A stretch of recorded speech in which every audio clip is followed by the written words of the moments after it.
Democracy in America, Alexis de Tocqueville. Alexis de Tocqueville's Democracy in America, 1835–40, Gerald Bevan translation, is the aristocratic traveler's long meditation on equality of conditions as a providential fact.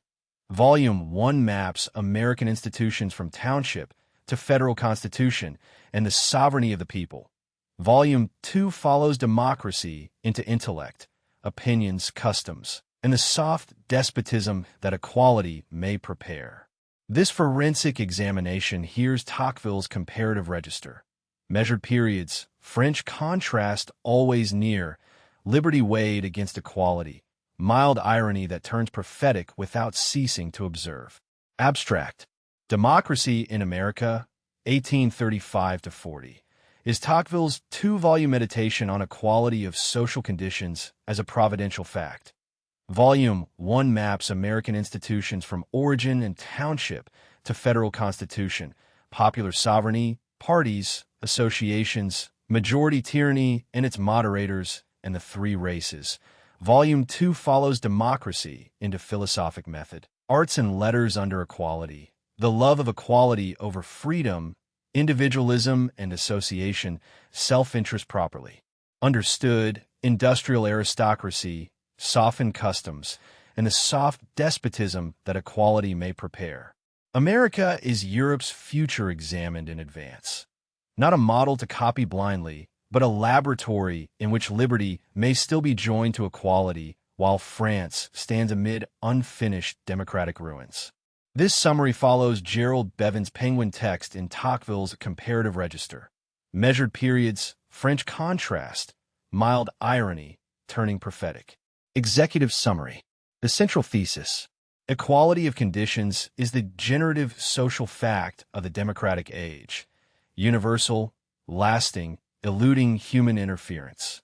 It produces popular sovereignty, majority omnipotence, individualism, and a taste for equality that outruns love of freedom. America shows how township liberty, federalism, judiciary, religion, associations, and mores may moderate these effects. It also shows soft despotism, a kindly guardian power that degrades without tormenting, as the covert, danger democratic nations drift toward when secondary powers fail. Foundational observations. Equality of conditions. Central focus of all observations. Providential leveling. Township. Primary school of freedom. Municipal liberty hardest to found. Majority tyranny. Actual power plus power of opinion. Lawyers and decentralization as reefs. Mores/religion. Habits of the heart, maintain republic's laws alone cannot. Individualism, peaceful withdrawal, combated by free institutions and association. Self-interest properly understood, enlightened calculation fitted to democratic ages. Soft despotism, absolute meticulous, kindly power keeping citizens in perpetual childhood. Associations/press/courts. Democratic remedies that artificially restore aristocratic strength without hereditary injustice. Significance and recommendation. Primary text for understanding modern democracy as social state rather than mere suffrage. Read Bevan for the comparative texture. Dwell on the introduction. Educate democracy amid France's incomplete revolution. Township and federal constitution, majority thought despotism. The three races, arts/literature under equality, individualism/association and self-interest properly understood, industrial aristocracy, and soft despotism with its remedies. Pair with the Ancien regime and the revolution for France's unfinished democratic revolution, with federalist debates for American founding contrast, with later democratic theory for rival ideologies. Forensic reading means hearing how equality can serve liberty or deliver a people gently to administrative childhood. Author's introduction. Of all that struck Tocqueville in the United States, nothing struck more forcibly than the equality of social conditions, a fundamental fact that gives direction to public attitudes, a style to the laws, guidelines to governors, and habits to the governed. He had no difficulty discovering the extraordinary influence this fact exerts upon the progress of society. Soon he sees that equality's influence does not stop at politics. It forms opinion, creates feelings, proposes ways of acting, and transforms what it does not directly instigate. The introduction is not a traveler's first impression padded into theory. It is the moment a magistrate recognizes that one social fact generates all the others, and that Europe is already walking the same road at a different pace. Studying American society, he finds this equality the generative center toward which every observation converges. Turning back to Europe, he recognizes a similar, though less extreme movement. Democracy advancing rapidly to power in the Old World. That recognition is the book's conception. America as the completed picture of a revolution that Europe still undergoes without understanding. Everyone sees the democratic revolution in full swing. Not everyone judges it alike. Some treat it as accident and still hope to check it. Others call it irresistible because they see in it the most sustained development history has ever produced. Tocqueville writes, as one who has measured both judgments and found the second nearer the truth, yet not so near as to excuse despair or abdicate the art of government. The whole book is written under a kind of religious terror at an irresistible revolution still advancing amid ruins. God need not speak for his will to be read in nature's course. To halt democracy would appear a struggle against God, yet Christian nations present a frightening spectacle in which destiny is still in their hands and will soon slip from their grasp. Between Providence's decree and statesmanship's remaining freedom, the entire forensic project is framed. 7 centuries of leveling. The introduction then unfolds 7 centuries of French and Christian history as one continuous leveling. Feudal land and force give way to clergy who open ranks to commoner and lord. The serf who might have vegetated in eternal enslavement elevated to the heart of nobility as priest, often taking his seat above kings. Civil law brings clerks beside barons wrapped in ermine and mail. Trade and money create the financier, despised and flattered at once. Education and letters make intelligence a social force. Men of letters enter public life. Nobility becomes purchasable. The principle of equality is introduced into government by the aristocracy itself. Kings prove the most energetic levelers. Ambitious or weak, they raise the people against the nobles. Louis XI and Louis XIV reduce everything below the throne to the same level. Louis XV ends in the dust with his court. Firearms, printing, the post, Protestantism, the discovery of America. Each event arms democracy. The taste for luxury, the love of warfare, the power of fashion, the most superficial and the deepest passions of the heart, seem to work together to impoverish the wealthy and enrich the poor. Every 50 years the noble descends and the commoner rises. They will soon meet. The same revolution moves throughout the Christian world. All men help its progress. Those who will it and those who fight it, some despite themselves, others as blind instruments in the hands of God. Equality of conditions is therefore a providential fact, universal, lasting, constantly eluding human interference, served equally by every event and every human being. Reading French history from the 11th century, Tocqueville finds scarcely any great event that did not promote equality. Crusades and English wars that decimated nobles and divided lands. Municipal corporations that introduced democratic freedom into feudal monarchy. Firearms that leveled serf and noble on the field. Printing that offered the same resources to every mind. The post that deposited knowledge at cottage and palace alike. Protestantism that maintained all men equally capable of. Finding heaven's pathway. America's discovery that opened fortune to the humblest adventurer. Literature itself became an arsenal open to all, where the weak and poor could always find arms. Even gifts of heaven that belonged to democracy's enemies still promoted its cause by highlighting man's natural grandeur. Would it be wise to think a change so ancient could be halted by one generation?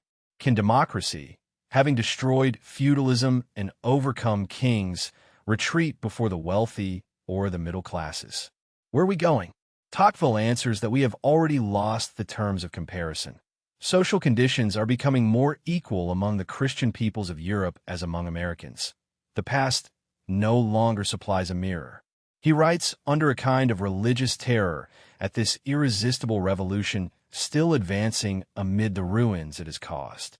God need not speak for his will to be read in the normal course of nature. To halt democracy would appear a struggle against God. Christian nations present a frightening spectacle.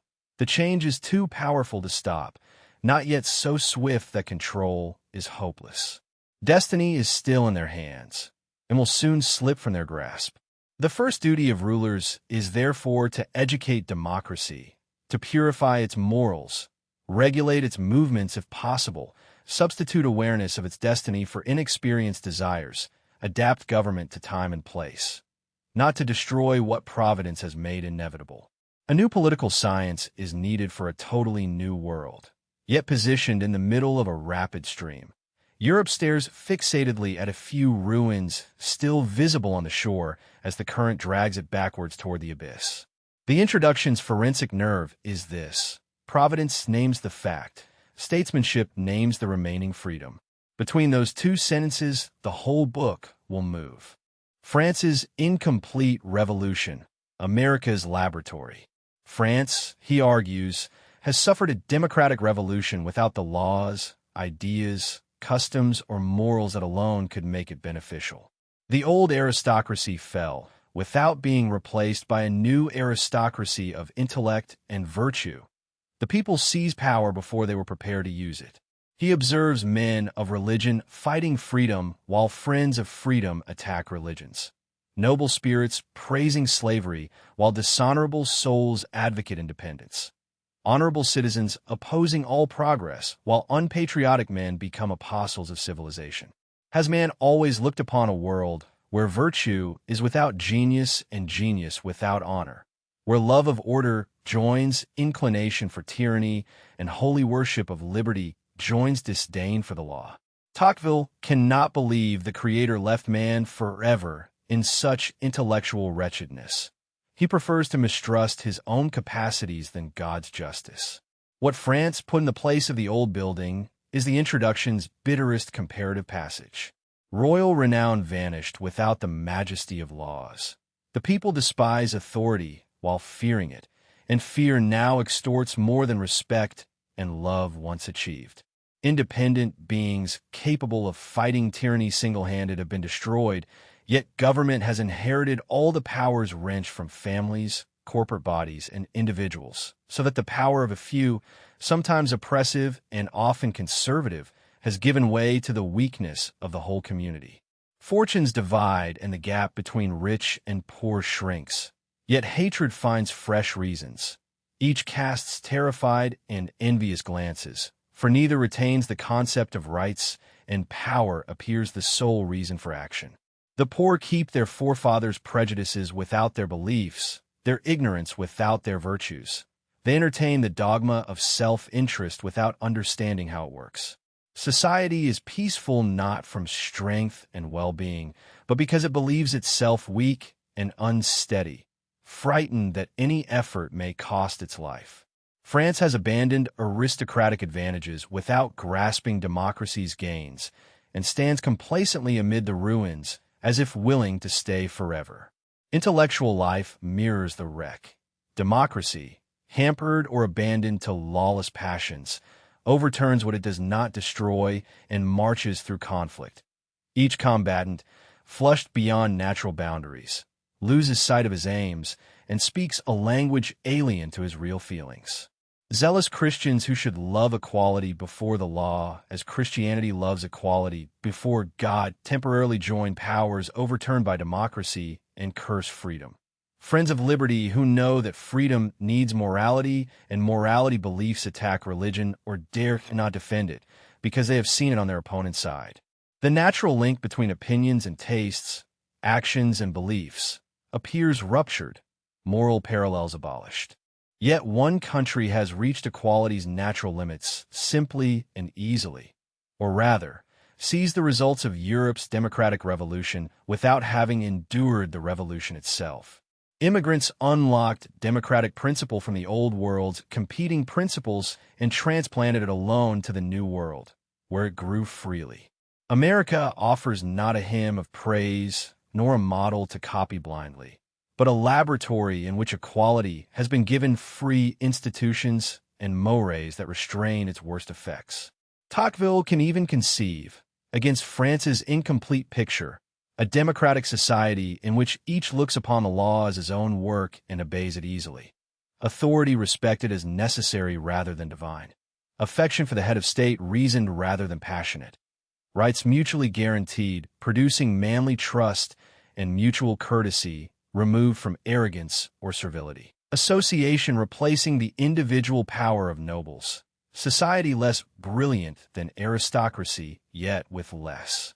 Wretchedness, well-being shared. Sciences on a smaller scale, but ignorance less common. Habits gentler, more vices and fewer crimes. That imagined democracy is the book's quiet standard. Not Jacksonian forms as destiny, but equality educated. Private interest fused with community interest because each weak man knows he needs his fellows. It would be a bizarre mistake, he insists, to read him as advocating any particular form of government. Absolute perfection is almost never a feature of laws. He does not even judge whether the irresistible social revolution is advantageous or disastrous for mankind. He acknowledges it as accomplished or about to be so, and chooses the people among whom its development has been most comprehensive and peaceful, so that natural consequences and means of turning them to advantage may be made out clearly. Tocqueville confesses he has seen more than America itself, an image of the essence of democracy, its inclinations, personality, prejudices, passions, so that Europe may know what to fear or hope. Part 1 will show the direction democracy, left nearly without hindrance, has given to laws and public affairs. Part 2, promised, then deferred until 1840, will follow equality into civil society, habits, ideas, and manners. He asks to be judged by the overall impression, not by a fact wrenched from the mass. The author who wishes to be understood must push ideas to theoretical extremes that action itself sometimes softens. The book's dual ambition follows, to know what is inevitable, and to discern what remains free, how liberty may be joined to equality rather than sacrificed to it. Observation of America is thus never mere travelogue. It is Europe's political future examined in advance, under the pressure of providential history and the cool eye of a magistrate who still loves freedom. Equality of conditions, generative social fact, central focus of all observations. Providential democracy, universal, lasting leveling that eludes human interference. Educate democracy, purify morals and regulate movements. Do not pretend to reverse providence. Quote, of all the novel things which attracted my attention during my stay in the United States, none struck me more forcibly than the equality of social conditions. Consequently, as I studied American society, I increasingly viewed this equality of social conditions as the factor which generated all the others, and I discovered that it represented a central focus in which all my observations constantly ended. Quote, the gradual unfurling of equality in social conditions is, therefore, a providential fact which reflects its principal characteristics. It is universal, it is lasting, and it constantly eludes human interference. Its development is served equally by every event and every human being.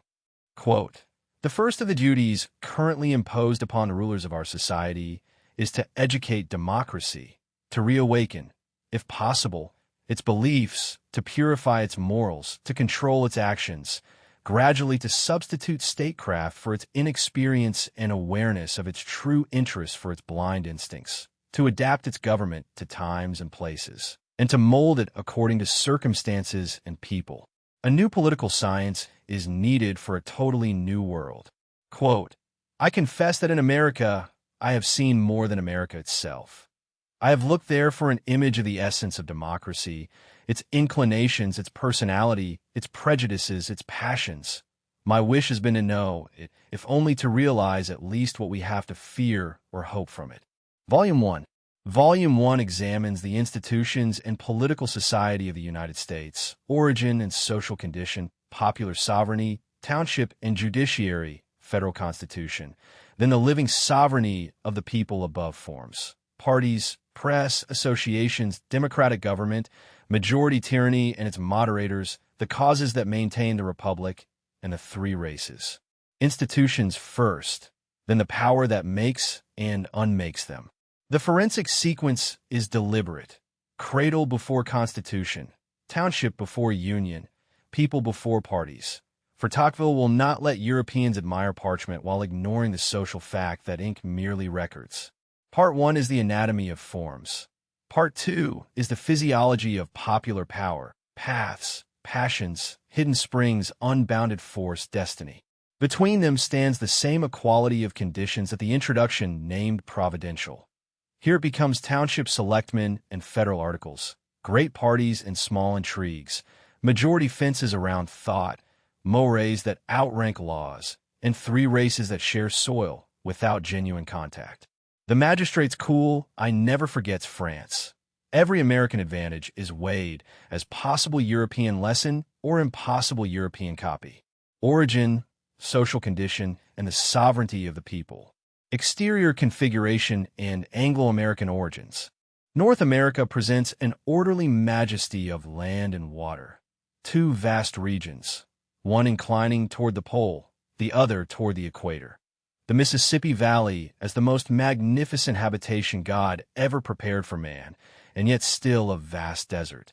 The Atlantic shore of rock and sand where English colonies took root, while behind them gather, almost unseen, the real elements of the great people to whom the continent's future belongs. The continent's emptiness and fertility are not ornament but political premise. A people arriving with European civilization into an almost empty wilderness need not fight an entrenched peasantry for soil. Tocqueville contrasts North and South at discovery, the West Indies and South America as realms of the senses, death concealed beneath a shining mantle. North America weighty, serious, solemn, created to become the realm of the mind. Forests, prairies, wandering native tribes. He records them, then turns to the decisive fact of origin. A man is born in obscurity. Society scrutinizes him only at manhood and thinks it sees the seeds of his vices and virtues forming then. A singular error. Step back to the child in his mother's arms. Only then will you comprehend the prejudices, habits, and passions that rule his life. Nations likewise always carry the marks of their beginnings. The circumstances of birth affect the whole course of their existence. America alone allows the observer to watch a great people's origin clearly, near enough to know the constituent parts, far enough to judge what those earliest seeds have produced. Providence places a torch in modern hands that fathers lacked. The readers of the book will discover in the origin chapter the seed of what follows and the key to almost the whole work. The immigrants differed in intentions and principles, yet shared language, English legal inheritance, and a situation common to all who settled the New World, destined from the start to promote middle class, democratic liberty rather than the aristocratic liberty of the mother country. True aristocracy, Tocqueville reminds Europe, requires landed fortune attached to inheritance across generations. Mere rich and poor classes are not yet an aristocracy. Within that kin spirit, two branches diverge. Virginia receives gold seekers and adventurers enslaved by Europe's fatal idea that mines are the source of national wealth. Hardly is the colony established when slavery is introduced. The principal fact that will mark the characters, laws, and entire future of the South. Slavery brings dishonor to work, idleness, ignorance and pride, poverty and indulgence. It weakens the mind and dampens effort. New England receives middle-class Puritans who leave assured livelihoods to obey a purely intellectual need, the triumph of an idea. They land with wives and children, neither lords nor common people, neither poor nor wealthy, so to speak, a society containing a greater number of intelligent men than any present-day European nation. Puritanism is not only doctrine, It links itself to democratic and republican theories. No sooner had they landed on Morton's hideous and desolate wilderness than they passed a solemn mutual contract to band together as a body politic.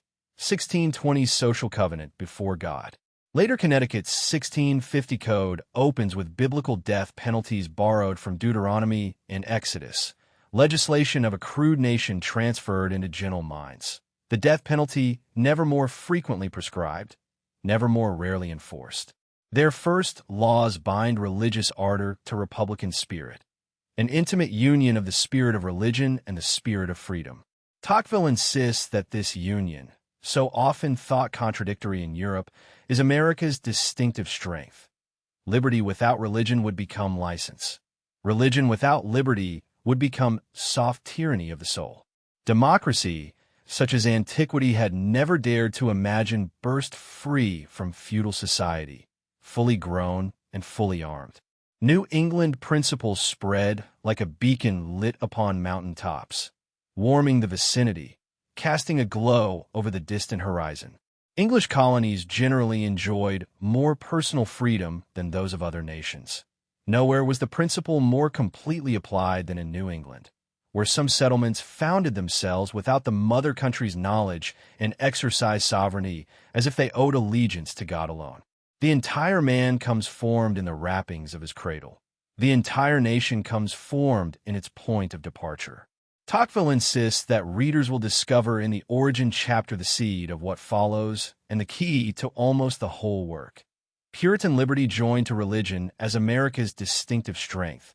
Southern slavery is the counterseed that will mark characters, laws, and the entire future of that section. True aristocracy requires landed fortune attached to inheritance across generations. Mere rich and poor classes are not yet an aristocracy.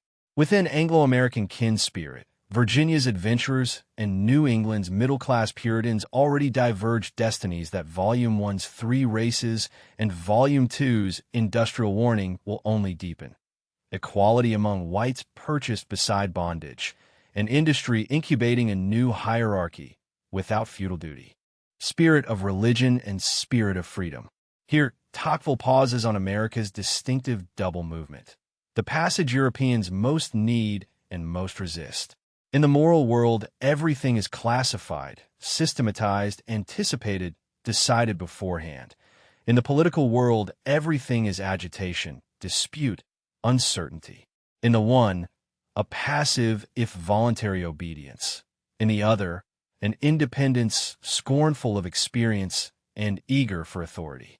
Far from harming each other, these two inclinations walk in mutual agreement. Religion looks upon civil liberty as a noble exercise of faculties and upon politics as a field prepared by the Creator for intelligence.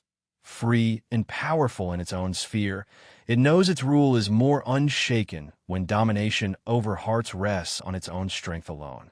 Liberty looks upon religion as companion in struggles and triumphs, cradle of young life, divine source of claims, guardian of morality, and morality as guarantee of law and of freedom's duration. Matching zeal seeks material wealth and moral pleasures. Heaven in the other world, comfort and freedom in this.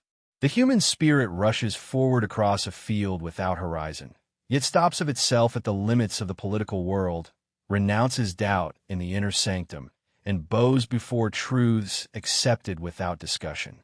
Tocqueville warns against two final conclusions. The first, immigrants mixed Puritan ideas with English origin. One must distinguish carefully what stems from each. Remains of aristocratic institutions survive at the heart of the most complete democracy. Anomalies of law and custom that seem to conflict with surroundings yet become intelligible once English inheritance is separated from Puritan innovation. The forensic lesson is double. America's strength is not religion alone or liberty alone, but their agreed partition of spheres. Europe's unfinished democratic revolution has too often set them at war. Matching zeal seeks material wealth and moral pleasures. Heaven in the other world, comfort and freedom in this, without forcing the soul to choose between them as French combatants so often must. The human spirit rushes forward across a field without horizon in politics.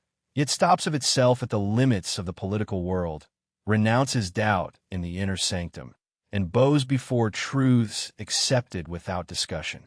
That voluntary halt is liberty's guardian. Without it, democratic energy becomes license. Without political agitation, religion becomes soft tyranny of the soul. Tocqueville's comparative irony is that Europe, fighting for each domain's monopoly over the other, loses both, while America, by refusing monopoly, keeps both alive. The forensic lesson for France's incomplete revolution is sharp. Men of religion fighting freedom and friends of freedom attacking religions reproduce the rupture the introduction lamented. Opinions divorced from tastes, actions from beliefs. America's partition of spheres is not secularization as erasure of faith, but as condition of faith's civil power. Volume 2 will return when individual reason dissolves intellectual authorities and still needs common dogmas that majority opinion otherwise supplies. Social condition and popular sovereignty. Social condition is normally the result of circumstances, sometimes of laws, more often of both. And once established, it is the fundamental source of most laws, customs, and ideas. Whatever it does not produce, it modifies. The salient feature of Anglo-American social condition is essential democracy, possessed from the birth of the colonies and more so today. East of the Hudson, equality among immigrants left no planted aristocracy, only an aristocracy of intellect, names revered as emblems of wisdom, influence not transferable from father to son. Southwest of the Hudson, great English landowners imported aristocratic principles and succession laws. Slave labor allowed large tracts without European tenantry, producing a superior class weak by Old World standards, yet heading the Southern Revolt and giving the Revolution some of its greatest men. The Revolution shakes society. Democratic inclinations awaken. Individual influences cease. But the last step toward equality is the law of inheritance. Tocqueville is astonished that commentators have not attributed greater political force to inheritance laws. Though they sit in the civil code, they belong at the head of every political institution because they take hold of generations yet unborn. Framed one way, they gather property and power into aristocratic hands. Framed the other, they divide, share, and disperse both with machine-like consistency. Equal division's direct effect is physical fragmentation. Its indirect effect destroys the bond between family feeling and a particular estate until the landowner sells for movable returns that satisfy passions of the moment. Great estates, once shared, never reassemble. The small landowner earns better proportionately and sells higher.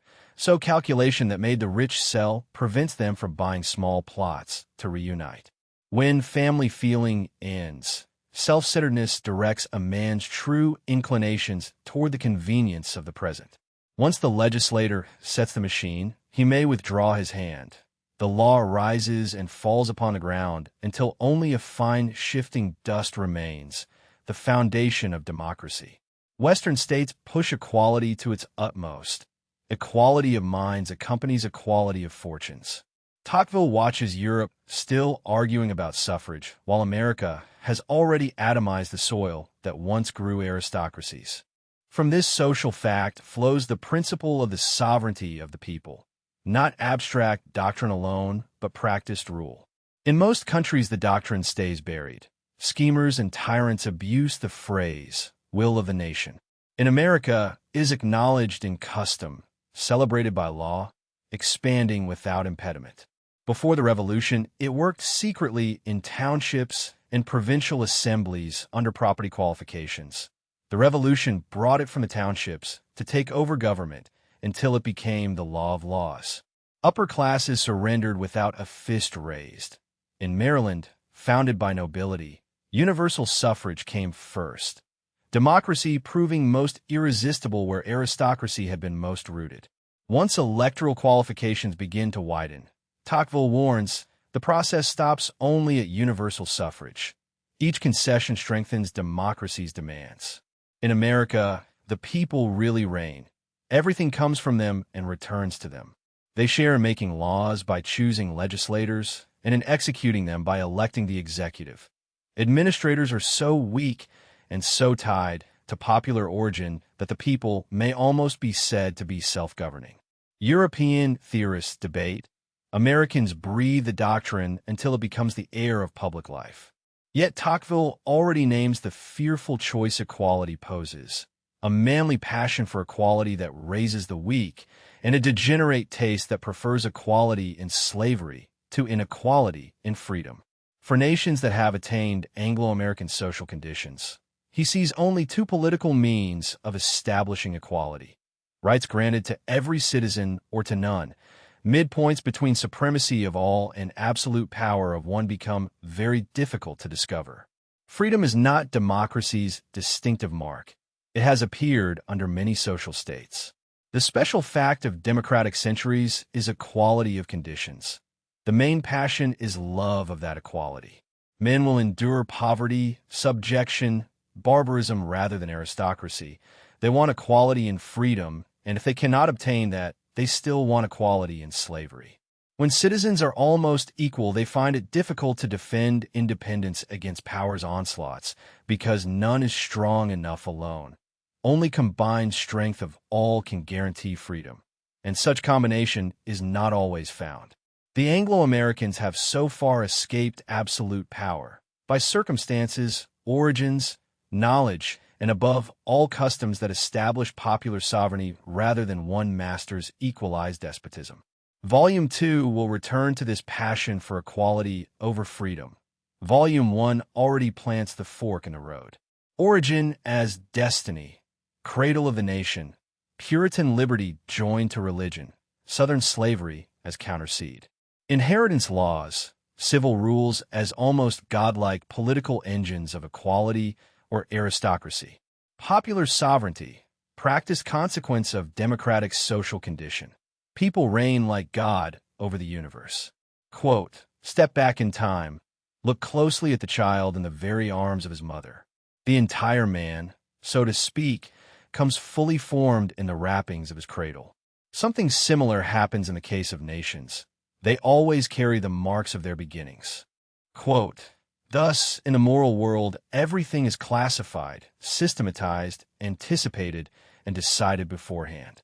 In the political world, everything is in a state of agitation, dispute, and uncertainty. Far from harming each other, these two inclinations, despite their apparent opposition, seem to walk in mutual agreement and support. Quote, the condition of society is normally the result of circumstances, sometimes of laws, more often than not a combination of these two causes. But once it is established, we can consider it as the fundamental source of most of the laws, customs, and ideas which regulate the conduct of nations. Whatever it does not produce, it modifies. Quote, the people reign in the American political world like God over the universe. It is the cause and aim of all things. Everything comes from them, and everything is absorbed in them. Townships, judiciary, and the federal constitution. The township as primary school of freedom. To examine the union before the state is to follow a road strewn with obstacles. 24 small sovereigns fitted into a federal body. The federal government last to take shape, a summary of principles already alive in the states. Mighty political principles began and developed in the state, township, county, state as three centers of the nervous system. Tocqueville begins with the township by design. Municipal society exists wherever men gather. The township seems a direct gift from the hand of God. Yet township freedom is uncommon and easily broken. Highly civilized societies grow intolerant of local mistakes and lose heart before final results.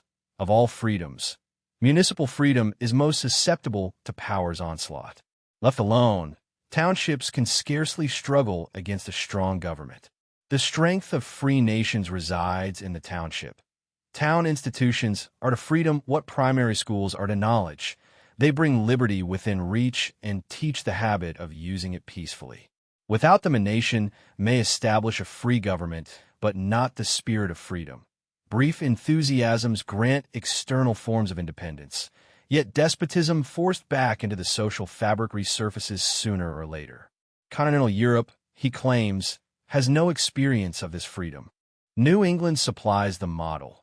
Townships between French canton and commune, 2,000 to 3,000 persons, interests shared, administration possible. No town council. The body of voters appoints magistrates and directs them beyond mere execution of state law, alien to European habits. Selectmen concentrate most administrative power, elected annually. Town meeting remains the people as master whose pleasure must be satisfied to the utmost. Public duties are numerous and divided. Offices obligatory and often remunerated. The county handles justice and a few shared needs, but has no real political existence, no assembly representing it, while the state concentrates national authority. The forensic point is pedagogical. Americans learn to govern by governing small things before they touch the Union. What strikes the European is the absence of what he calls government. Everything moves, yet the engine is not visible. The hand that controls the social machine is nowhere on view. Americans did not found freedom by stripping society of authority's rights. They divided authority's exercise among many hands, office strong, officer weak, so that society might be free and well-governed. The revolution, Tocqueville insists, sprang from mature taste for freedom and love of order, not a vague passion for independence. He will later clarify a distinction Europeans constantly confuse. America has almost no administrative centralization, yet a high level of governmental centralization. The German Empire's weakness was not lack of administrative prefects, but lack of governmental center able to enforce obedience in shared concerns. Feudal wretchedness split both administration and government 1,000 ways. In each American state, a single legislature creates political life around itself, unchecked by privileges, local immunities, or personal influence, limited only by its own will, claiming to be the sole organ of reason as the majority's voice. Thus, the United States concentrates national power more than former European monarchies did, while refusing to concentrate the daily administration of roads, schools, and morals in a distant hierarchy. Europeans who cry anarchy at American surface disorder miss this double truth. The nation can act, the citizen still administers. The forensic pedagogy is continuous with the introduction's duty. Educate democracy by practicing liberty in small things before writing at large. Without the township school, federal elegance and majority suffrage would be parchment liberty, forms without the spirit of freedom, easily surrendered when a kindly center offers to think for citizens who never learned to govern a road or a school meeting. Tocqueville's comparative claim is severe. Continental Europe has no experience of this freedom, and therefore underestimates how hard municipal liberty is to found and how easy for power to crush once founded. Highly civilized societies grow intolerant of local mistakes and lose heart before final results. Yet those local mistakes are the price of citizens rather than subjects. New England supplies the model Tocqueville holds before Europe. Townships between French canton and commune, selectmen concentrating administrative power, yet elected annually, town meeting remaining the people as master. Public duties numerous and divided. Offices obligatory and often remunerated. The county handles justice and a few shared needs, but has no real political existence, no assembly representing it, while the state concentrates national authority. Americans did not found freedom by stripping society of authority's rights. They divided authority's exercise among many hands, office strong, officer weak, so that society might be free and well-governed. The revolution sprang from a mature taste for freedom and love of order, not a vague passion for independence. Thus, each American state concentrates national power more than former European monarchies did, while refusing to concentrate the daily administration of roads, schools, and morals in a distant hierarchy. Administrative decentralization and judicial power. Tocqueville distinguishes governmental centralization, needed, from administrative centralization, dangerous. Administrative centralization concentrates resources for a day's battle, yet diminishes a nation's lasting power and civic pride. It may serve one man's passing greatness, not a people's prosperity. Its forte is obstruction, not action. It imposes regularity on day-to-day activities, suppresses trivial disorders, maintains that lethargy administrators call good order. Yet when society needs a profound shake-up or swift progress, its strength evaporates. Whenever measures require citizens' help, the huge machine is suddenly reduced to impotence. It summons men saying they will act as it wishes, to the extent it wishes, in darkness judging the work later by results. But man prefers to stand still rather than march without independence toward an unknown goal. American governments, far from perishing for want of centralization, are in another sense too centralized. Legislative assemblies encroach upon executive power under popular sway, gaining strength that threatens destruction through lack of wisdom. Administrative decentralization separates administration from government almost entirely, sometimes beyond good sense, for order in subsidiary affairs remains a national concern. Europeans see surface disorder and cry anarchy. Examination of the background corrects them. One regrets the absence of France's uniform rules that watch over lives. Major instances of social indifference appear. Useful undertakings requiring sustained attention are abandoned because the people move by sudden impulses. Yet the force behind the American state, though less regulated, enlightened, or prudent, is 100 times greater than in Europe. No nation has established as many efficient schools, churches in harmony with religious needs, or better maintained municipal roads. What one finds is power somewhat wild but full of strength, life liable to accidents but full of striving. Even granting that a distant central authority might administer villages more conveniently, Tocqueville would still opt for decentralization's political advantages. What good is an authority that brushes dangers from one's path if it is also absolute master of freedom and life? Localities administer themselves better than distant governments when civic spirit is alive. Europe's centralizers claim the opposite and produce subjects rather than citizens. In New England, administrative power is almost wholly restricted to the township, yet distributed among many independent magistrates. Above the township, scarcely any administrative hierarchy appears. Uniformity is achieved not by prefect circulars, but by a legislature that descends into minute detail, prescribing principles and methods until secondary layers, if they obey the law, move society uniformly, while courts, not a hierarchical superior, punish offenders. Nowhere do the radii of administrative power converge on a single center.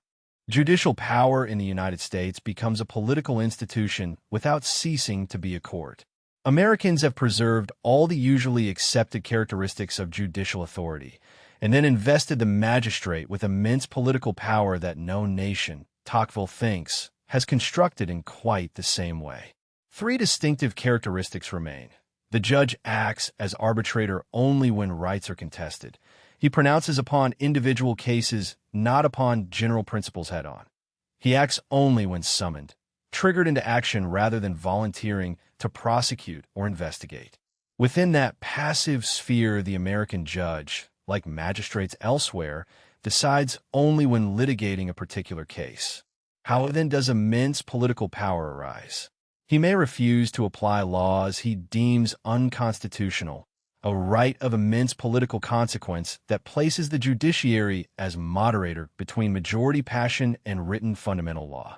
Where the nation can always reduce judges to obedience by changing the Constitution, politics and logic accord. Both nation and judges keep their privileges. The judge does not attack laws from a theoretical tribune. He is dragged onto the political field by a particular case, and his censure is partly concealed from public gaze.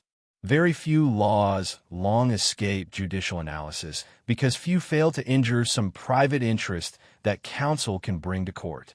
From the day a judge refuses to apply a law, it loses part of its moral force. Lawsuits multiply. The law becomes ineffective until the people change the Constitution or the legislature repeals it. By obliging courts to attack law only by judicial means, Americans lessen the dangers of the huge political power they entrust. A theoretical power to censure the legislator would erupt onto the political stage as champion or opponent of a party. A decision aimed at one private individual harms the law only accidentally.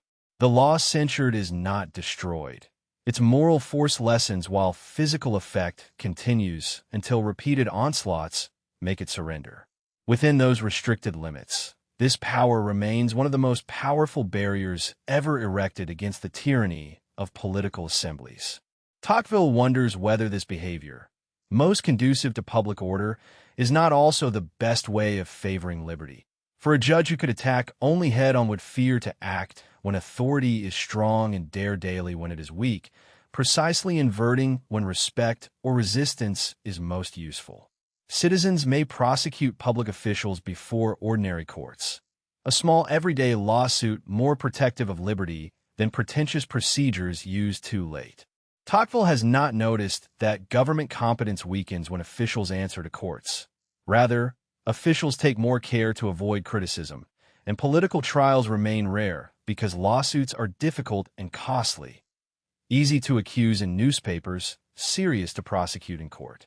Americans and English treat oppression like theft, make prosecution easier and punishment lighter. Tocqueville's French contrast is sharp when he explains Article 75 of the Year 8 Constitution, that the king may command a prefect to wrong a citizen and another servant, the Council of State, to prevent punishment. Americans and English refuse to believe such monstrosities and accuse him of lies. As exception built upon a rule already practiced below. The Federal Constitution. Having treated each state as complete, Tocqueville turns to the superior authority all must obey in certain cases. 13 colonies shared religion, language, customs, near-identical laws, and a common enemy. Strong reasons to unite. Yet each had enjoyed separate existence and revolted against a solid union that would submerge its importance. War prolonged union. Peace revealed legislative defects. Federal weakness, unpaid debts, outraged flag, inability to face tribes. On the verge of disintegration, the government declared its weakness and appealed to the constituent power. What is new in the history of societies is a great nation, warned that government is grinding to halt, turning upon itself without haste or fear, sounding the ill, standing still 2 years to find a remedy, submitting voluntarily without a tear or drop of blood. The assembly that drafted the Second Constitution contained the finest minds of the New World. Washington presided. The American Revolution ended when the French was beginning. A comparative sting Tocqueville never softens. Tocqueville reads the Constitution as a work of political art under pressure. How to give the Union enough force to live among nations without extinguishing the states that alone know how to govern daily life. Division of powers is the first stroke of that art. Federal attributes are carefully defined. Whatever is not included returns to the states. State government remains the general rule, federal government the exception. Duties of the Union answer great general needs and are relatively simple to define. State duties involve every detail of social life and are many. The House of Representatives, elected by the people for short terms, brings democratic impatience in a national council. The Senate, drawn from the states and serving longer, slows that impatience with something like aristocratic deliberation without hereditary caste. Bicameralism thus transplants into the Union the same temper Tocqueville will later find at the bar, orderliness and sequence as reefs against majority flood. The federal judiciary reaches cases that cross state lines and questions of constitutionality. Its quiet refusal of unconstitutional statutes, already analyzed in the judicial chapter, becomes the Constitution's living hinge between parchment and passion. Always France stands at his elbow. A European confederation binds sovereigns who remain foreign to each other. The American Union binds peoples already akin and then invents a government that acts directly upon citizens, not only upon states. That novelty is the Constitution's daring.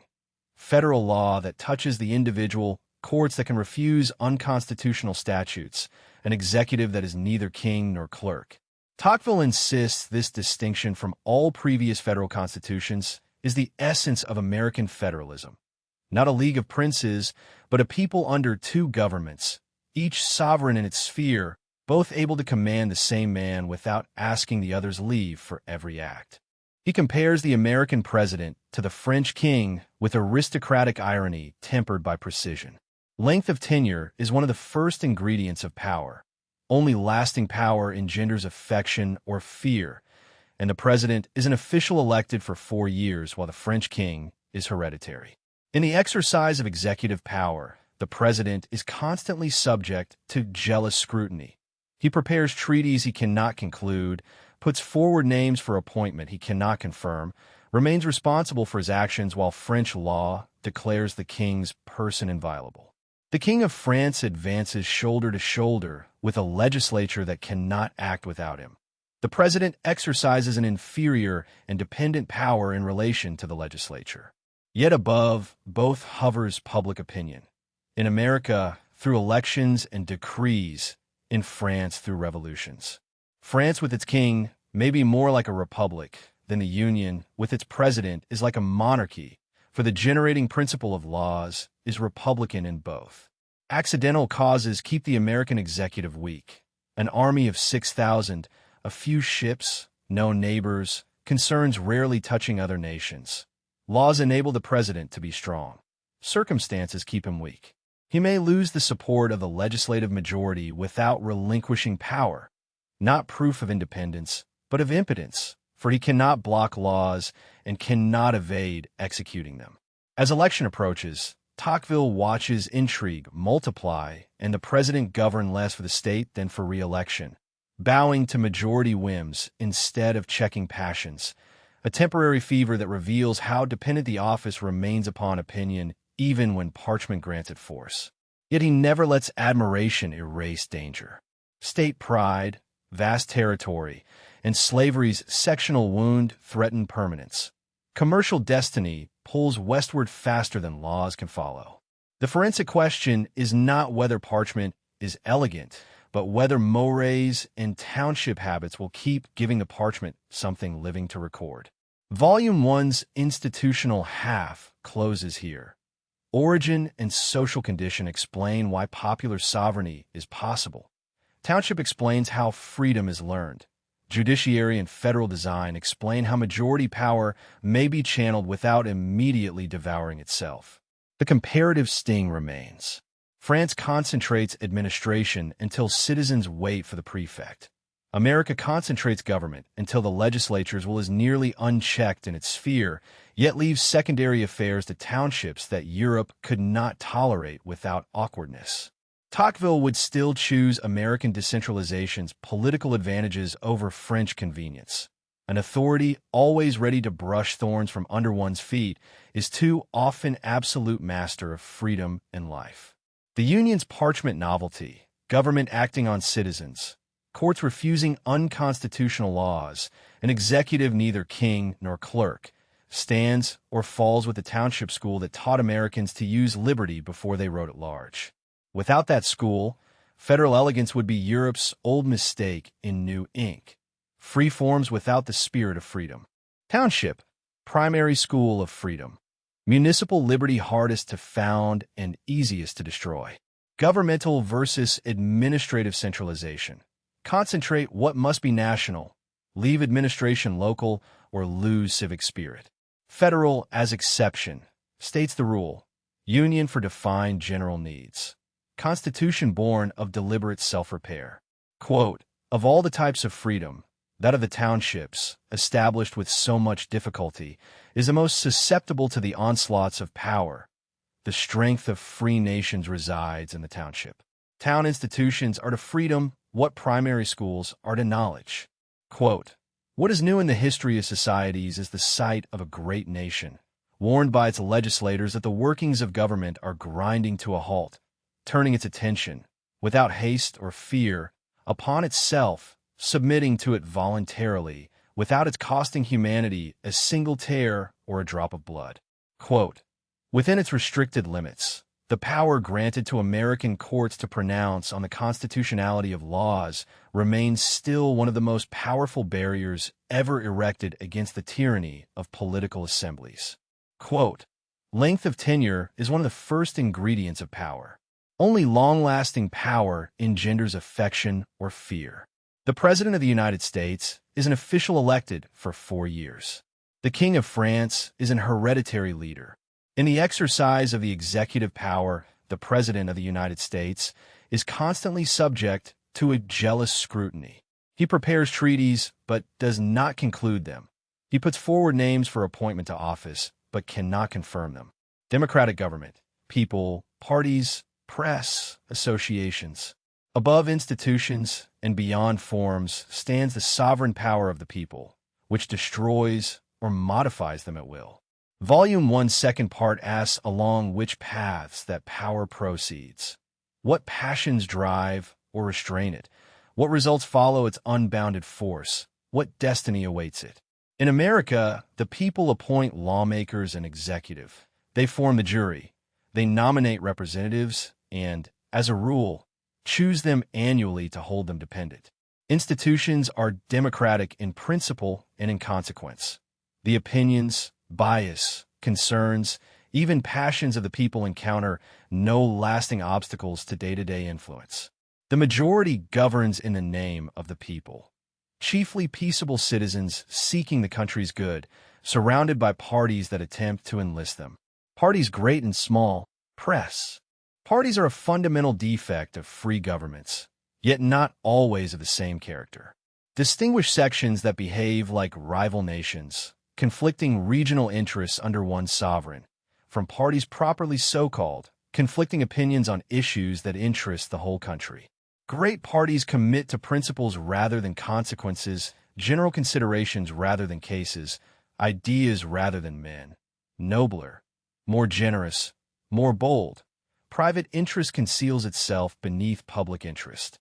Small parties lack political credo, flare without warning, speak violently, advance timidly, employ despicable means for petty aims. Great parties overturn society. Small ones agitate it. Some tear it apart, others corrupt it. The former sometimes rescue by shaking, the latter disturb to no purpose. America once had great parties, Federalists aiming to restrict popular power, Republicans to extend it, and has lost them. It gained happiness and lost moral purpose. The struggle never assumed Europe's violent character because neither party had to destroy a whole social order to triumph.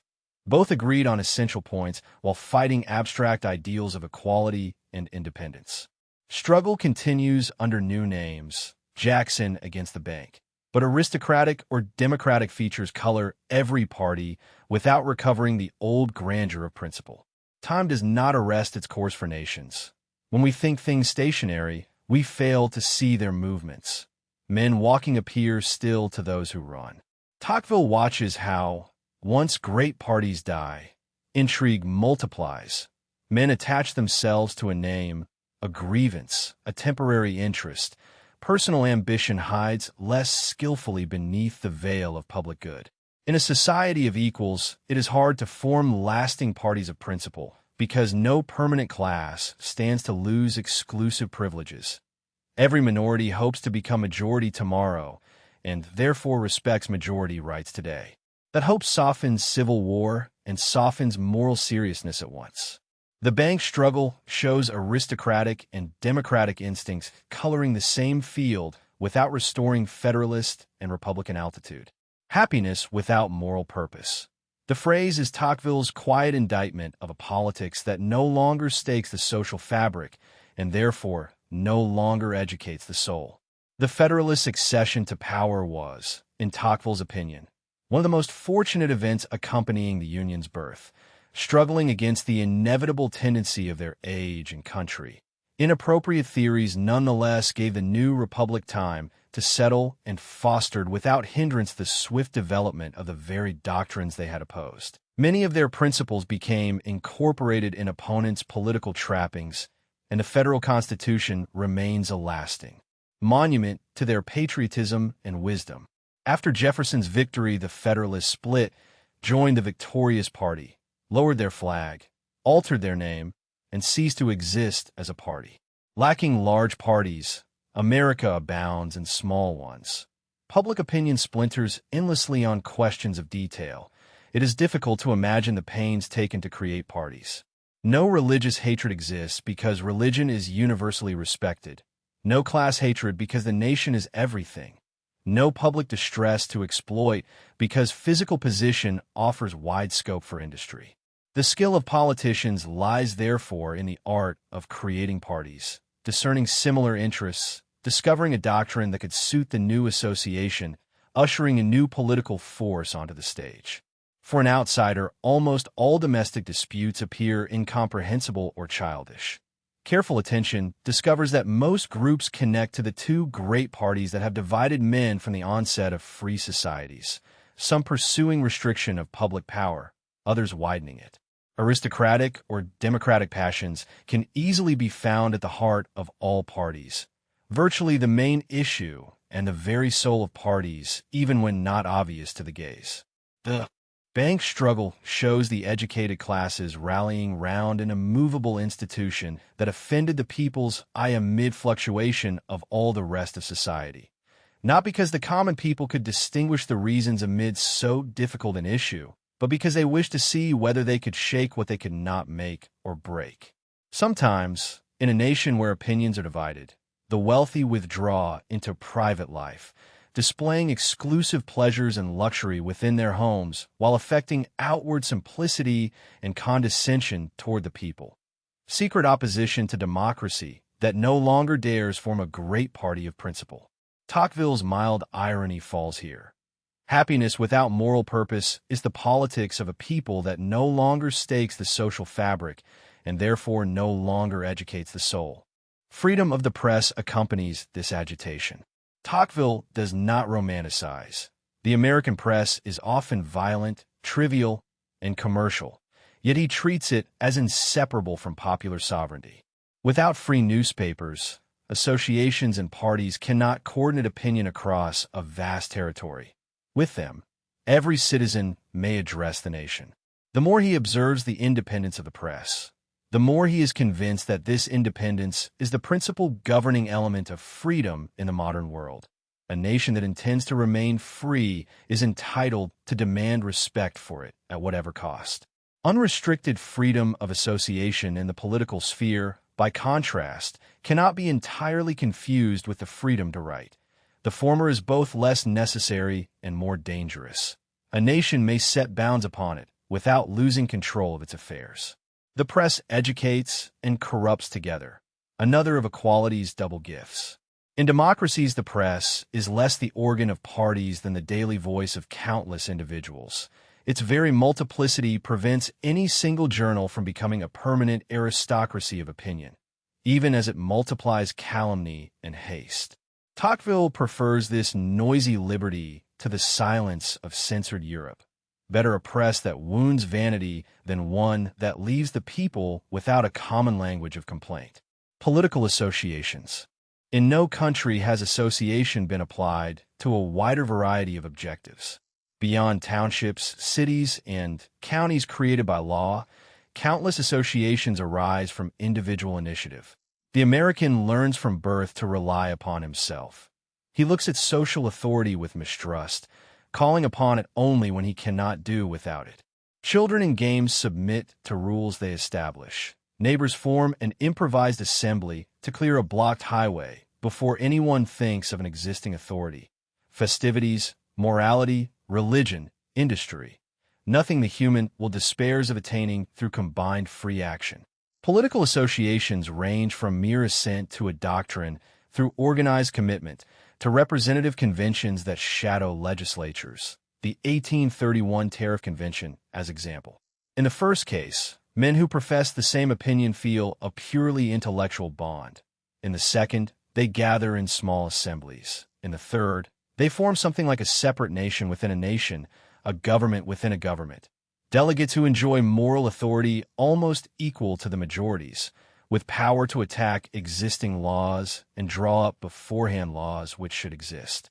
In a nation and used to freedom or seething with deep passions, such a parallel power threatens public order. Unrestricted association is less dangerous in the United States than elsewhere because equality leaves no permanent minority with privileges it must defend to the death.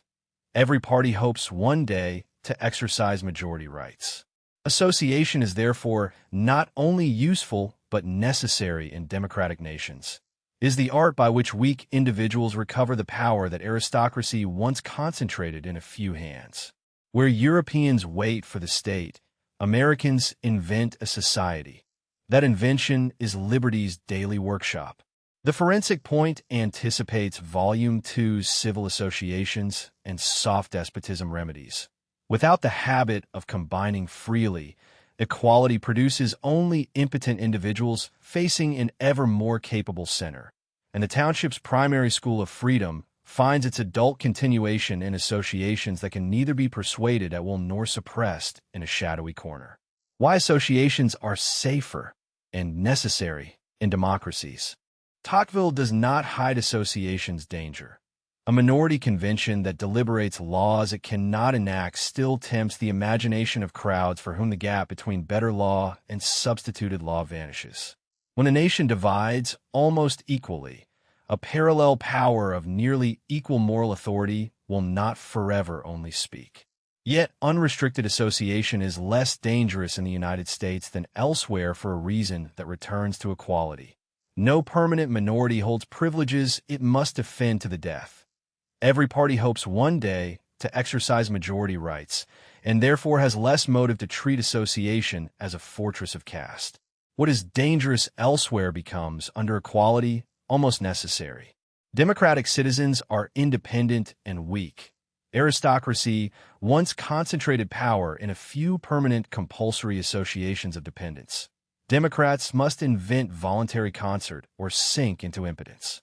Political association, assent, assembly, representative convention, is thus democracy's art of recovering aristocratic capacity without hereditary injustice. The American who clears a blocked road before thinking of existing authority is already rehearsing the free city's habit. The Tariff Convention of 1831 merely scales that habit to national size. Tocqueville's European warning is the reverse image. Forbid association to protect order, and you leave equals without the only instrument that can make their equality strong. Allow it under inequality of privilege, and you arm civil war. The American who clears a blocked road before thinking of existing authority is already rehearsing the free city's habit. The Tariff Convention of 1831 merely scales that habit to national size. Unrestricted association remains dangerous wherever a nation is enused to freedom or seething with deep passions. A minority convention that deliberates laws it cannot enact still tempts crowds for whom the gap between better law and substituted law vanishes. When a nation divides, almost equally, a parallel power of nearly equal moral authority will not forever only speak. Yet under equality that danger is the price of necessity. Democratic citizens are independent and weak. The more Tocqueville observes the independence of the press, the more he is convinced it is the principal governing element of freedom in the modern world. A nation that intends to remain free may demand respect for that freedom at whatever cost. Yet he refuses to confuse press liberty with political association's full attitude. Writing addresses the nation through opinion. Association organizes force that can shadow legislatures. American newspapers he finds often violent, trivial, commercial. Their multiplicity, however, prevents any single journal from becoming a permanent aristocracy of opinion even as it multiplies calumny and haste. Without them, parties and associations cannot coordinate across a vast territory. With them, every citizen may address the nation and the oppressed individual may summon the human race to his side. A theme Volume 2 will deepen against soft despotism. Better, he judges, a press that wounds vanity than a silence that leaves the people without a common language of complaint. The forensic irony is Tocqueville's own. Aristocracy's measured understatement dies under equality's need to shout. Liberty may survive the shouting if association and township still teach how to act after reading. Unrestricted freedom of association in the political sphere cannot be entirely confused with the freedom to write. The former is both less necessary and more dangerous. A nation may set bounds upon it without losing control of its affairs, whereas a nation that intends to remain free is entitled to demand respect for press independence at whatever cost. Writing addresses the nation through opinion. Association organizes force that can shadow legislatures. Volume 2 will deepen the press against soft despotism as the weapon by which the weakest and most isolated summon the human race. Printing having accelerated equality and remaining one of its best correctives. People who govern.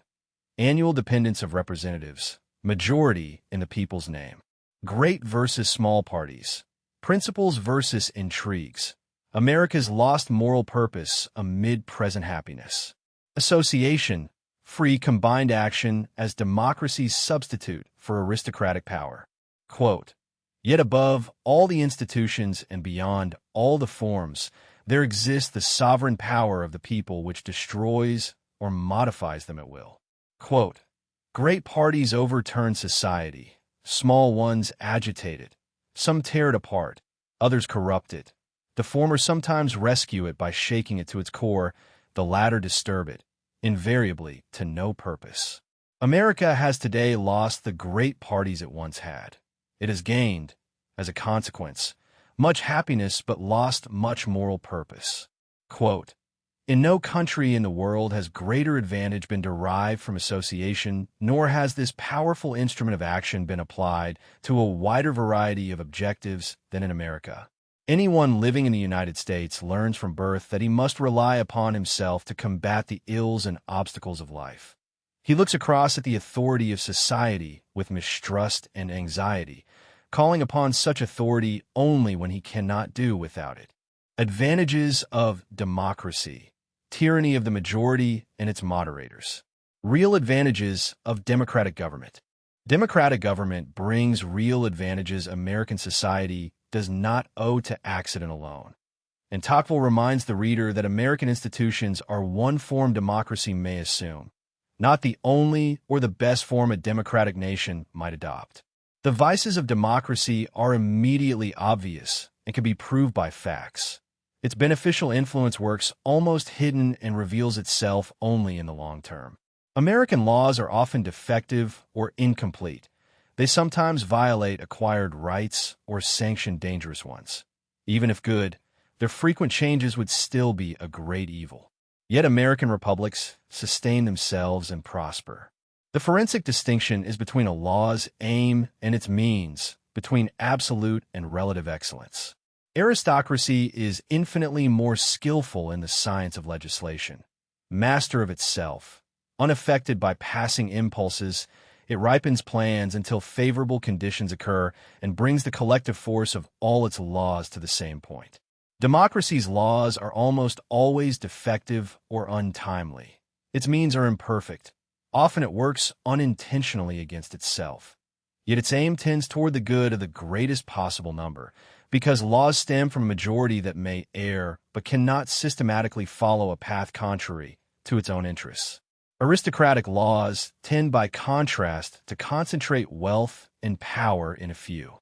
If a society can bear the passing effects of bad laws while awaiting the general tendency of those laws, democratic government, despite its defects, remains best suited to that society's prosperity. That is America's privilege, to retrieve the mistakes it makes. Public officials deepen the same paradox. American democracy often chooses politicians poorly, yet the state prospers in their hands. Not because rulers are more honest or competent than aristocracy would supply, but because their interests mingle with those of the majority.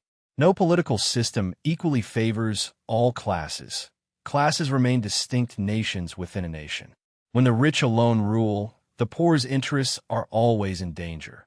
When the poor make laws, the rich see theirs in jeopardy.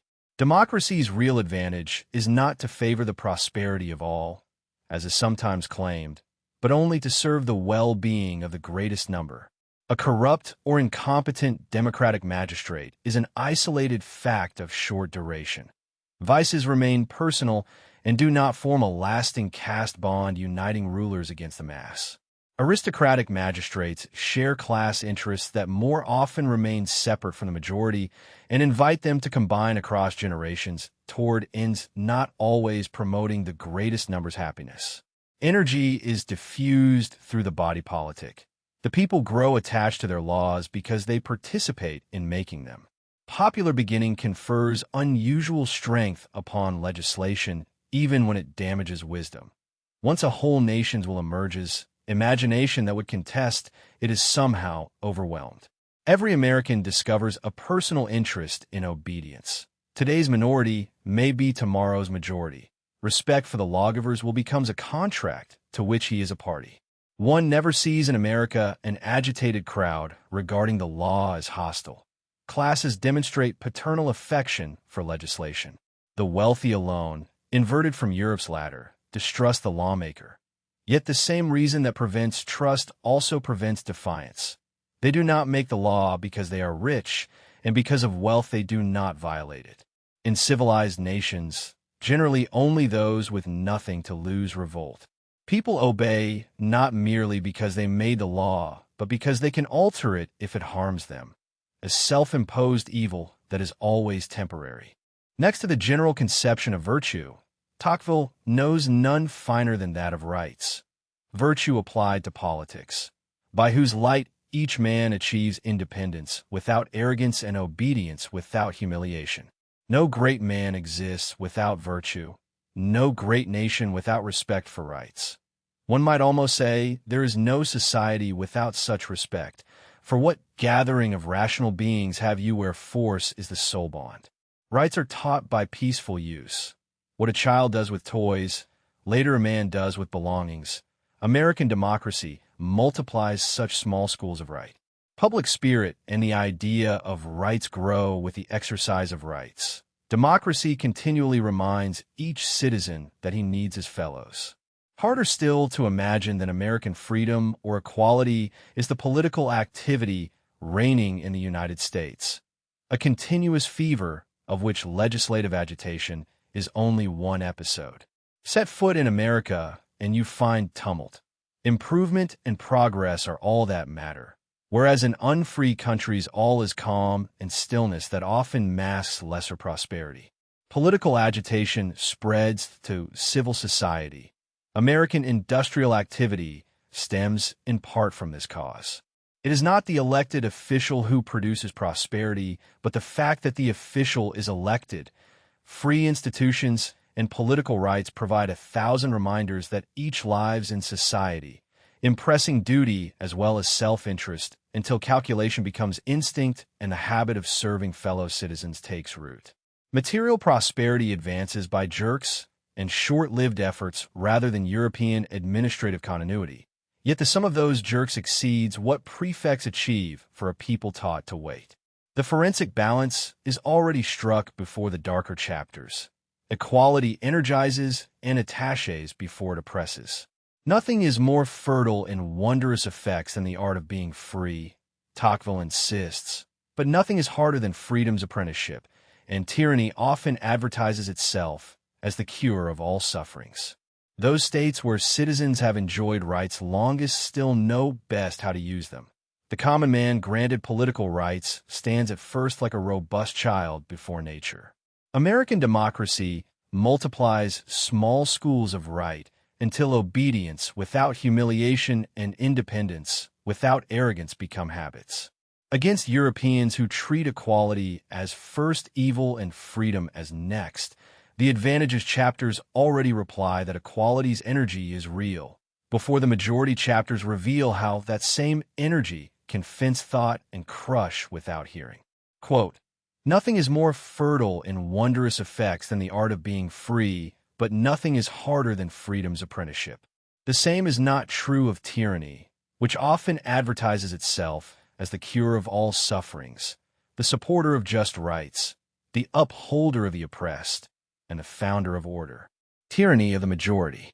Yet the same omnipotence that energizes also endangers. It is the essence of democratic government that majority power be absolute. Nothing outside the majority can keep it in check, and most American constitutions have artificially increased that natural strength. Brief legislative terms, nearly identical houses, concentration of powers in the legislature, executives without stability, judges dependent in salary or election. Custom goes further. Electors impose positive commitments upon delegates until the majority itself seems near to arguing its case in the marketplace. The moral ascendancy of the majority rests on the idea that more enlightenment lies in a group than in one man. Equality applied to intelligence, a doctrine that attacks pride in its last hiding place, and on the claim that the interests of the greatest number must prevail. Americans hold of the majority what the French under the old monarchy held of the king. He can do no wrong. Blame the advisors. Because citizens are equal, there is no natural, permanent antagonism of classes as in aristocratic Europe, and therefore no structured minority that must refuse majority rule to survive as itself. All parties acknowledge majority rights because all hope to exercise them. Hence, the majority possesses immense actual power and a power of opinion almost as great. Once it has made up its mind, scarcely any obstacle can retard its course long enough for it to heed the complaints of those it crushes as it goes by. Omnipotence seems self-evidently bad and dangerous. Only God can be omnipotent without danger, because his wisdom and justice equal his power.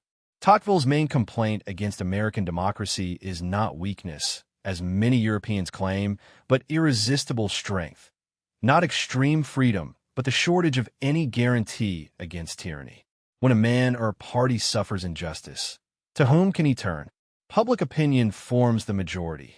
The legislature represents and obeys it. The executive is its passive instrument. Police are the majority under arms. Juries are the majority invested with judgment. However unfair the measure, you must submit.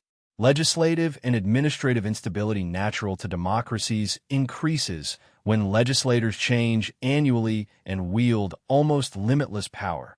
America is the country where laws last the least time. The consequences are dire and dangerous for the future. Not only bad laws, but a soft spiritual tyranny over thought itself. The majority that leaves the body free while enslaving the soul. As long as the majority cannot make up its mind, speech is allowed. Once it has pronounced irrevocably, speech is silenced. A king has only physical power over actions. The majority has force both physical and moral, standing in the way of the act and the desire to do it. Under absolute government, despotism struck the body and the spirit escaped. In democratic republics, tyranny leaves the body alone and goes straight to the spirit. You are free not to think like me, but from today you are a pariah among us. I grant you your life, but it is a life worse than death. The majority lives in everlasting self-adoration. Literary genius does not thrive without freedom of thought, and there is no freedom of thought in America. Tocqueville has known countries where freedom of speech was absolute, yet opinion more constrained than under absolute monarchs. In America, the majority has staked out a formidable fence around thought. Inside those limits, a writer is free. Woe betide him if he dares to stray beyond them. The forensic cruelty of this thought despotism is that it needs no Bastille. It converts the citizen into his own jailer, teaching him to love the fence that protects him from the stigma of dissent. Volume 2 will show how equality installs mass opinion as nearly religious intellectual authority. Volume 1 already names the political half of that captivity, majority omnipotence that crushes without hearing, then congratulates itself on leaving the body untouched. What moderates majority tyranny? The majority often has despotic tastes, yet lacks the most developed tools of tyranny. Governmental centralization exists in America. Administrative centralization is almost unknown. If directing authority combined total command with total execution, descending from general principles to individuals' affairs, freedom would soon be obliterated. In none of the American republics has the central government occupied itself with more than a small number of matters whose importance attracts attention. It has not undertaken society's secondary affairs and shows no wish to do so. As a majority has become increasingly absolute, It has not enlarged central powers, but only made the center omnipotent in its own sphere, tyranny a burden at one point, unable to extend to all points of influence. The national majority cannot make all citizens bow everywhere at once. It must rely on township and county agents who do not depend upon it minute by minute and cannot be given minute-by-minute directions. Municipal bodies and county administrations form hidden reefs that hold back or separate the flood of the people's will. Were the law oppressive, freedom would soon find protection in the method of executing it. The majority cannot go into every detail of administrative tyranny and does not imagine it could, knowing only its natural forces, unaware how far skill could extend its scope. Were a democratic republic like America's founded where one man had already established central administration by habit and law, tyranny would be less tolerable than in any absolute monarchy of Europe. One would need Asia for a comparison. This is the introduction's European nightmare made institutional. Providence's equality joined to Napoleonic prefects. Lawyers form the most potent barrier against democracy's excesses. Legal study teaches orderliness, taste for formalities, love of logical sequence, instincts opposed to revolutionary passion. Lawyers constitute a privileged intellectual class, scornful of the crowd's judgment, a natural professional body whose shared methods link minds. In the depths of lawyers' souls, Tocqueville finds a part of the tastes and habits of aristocracy. They love order above all, and most of the ideas of liberty. English and American legal minds take an aristocratic turn. The American aristocracy sits at the bar and on the bench. Their attitudes penetrate legislature and administration until the nation itself acquires something of the instincts of magistrates. A despot could use lawyers. A democracy that grants them influence uses them as the only aristocratic element naturally combinable with democratic elements without violence to equality's principle. Their special knowledge and habits place them apart. When summoned to public life, they bring the courtroom's temper into the assembly. Legal study teaches orderliness, taste for formalities, love of logical sequence, instincts opposed to revolutionary passion. Lawyers constitute a privileged intellectual class, scornful of the crowd's judgment, a natural professional body whose shared methods link minds. In the depths of lawyers' souls, Tocqueville finds a part of the tastes and habits of aristocracy. They love order above all, and most of the ideas of liberty. English and American legal minds take an aristocratic turn. The American aristocracy sits at the bar and on the bench. Their attitudes penetrate legislature and administration until the nation itself acquires something of the instincts of magistrates. Beside lawyers, Tocqueville sets the jury above all a political institution, the most energetic method of asserting the people's sovereignty. By jury, he means citizens chosen by lot or otherwise to assist the judge. The system may be aristocratic or democratic according to the class from which jurors are drawn. In America, the jury puts the real master of society on the bench and places actual control of justice in the people's hands. Limited to criminal cases, it is already potent. Extended to civil cases, it spreads its influence through all classes and becomes a free school of law always open. It teaches equity, responsibility, and the habit of judging. Memories of the jury follow the citizen into private life, and his voice retains something of the magistrate. Thus the jury, which seems to reduce the rights of the magistracy, in fact trains a people that supports judicial power. Lawyers and jurors together forming the aristocratic temper equality can digest. Federalism's division of sovereignty in religion and mores will complete the list of moderators in the chapters that maintain the republic. But already the forensic dialectic is clear. Equality produces majority omnipotence.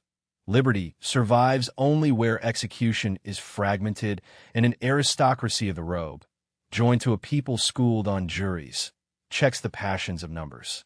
Majority omnipotence, actual power plus power of opinion, crushes without hearing, fence around thought.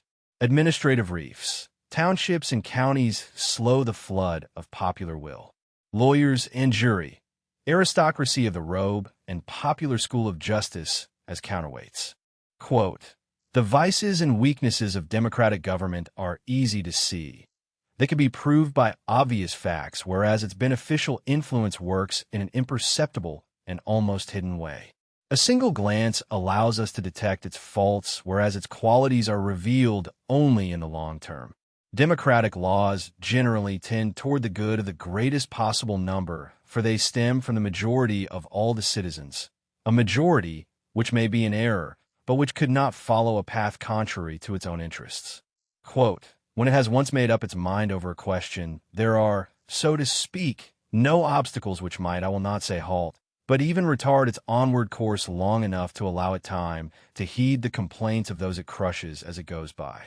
Quote, if a democratic republic, similar to that of the United States, ever came to be founded in a country where the power of one man had already established a central administration and made it accepted by habit and law, I have no hesitation in saying that, in such a republic, tyranny would be less tolerable than in any of the absolute monarchies of Europe.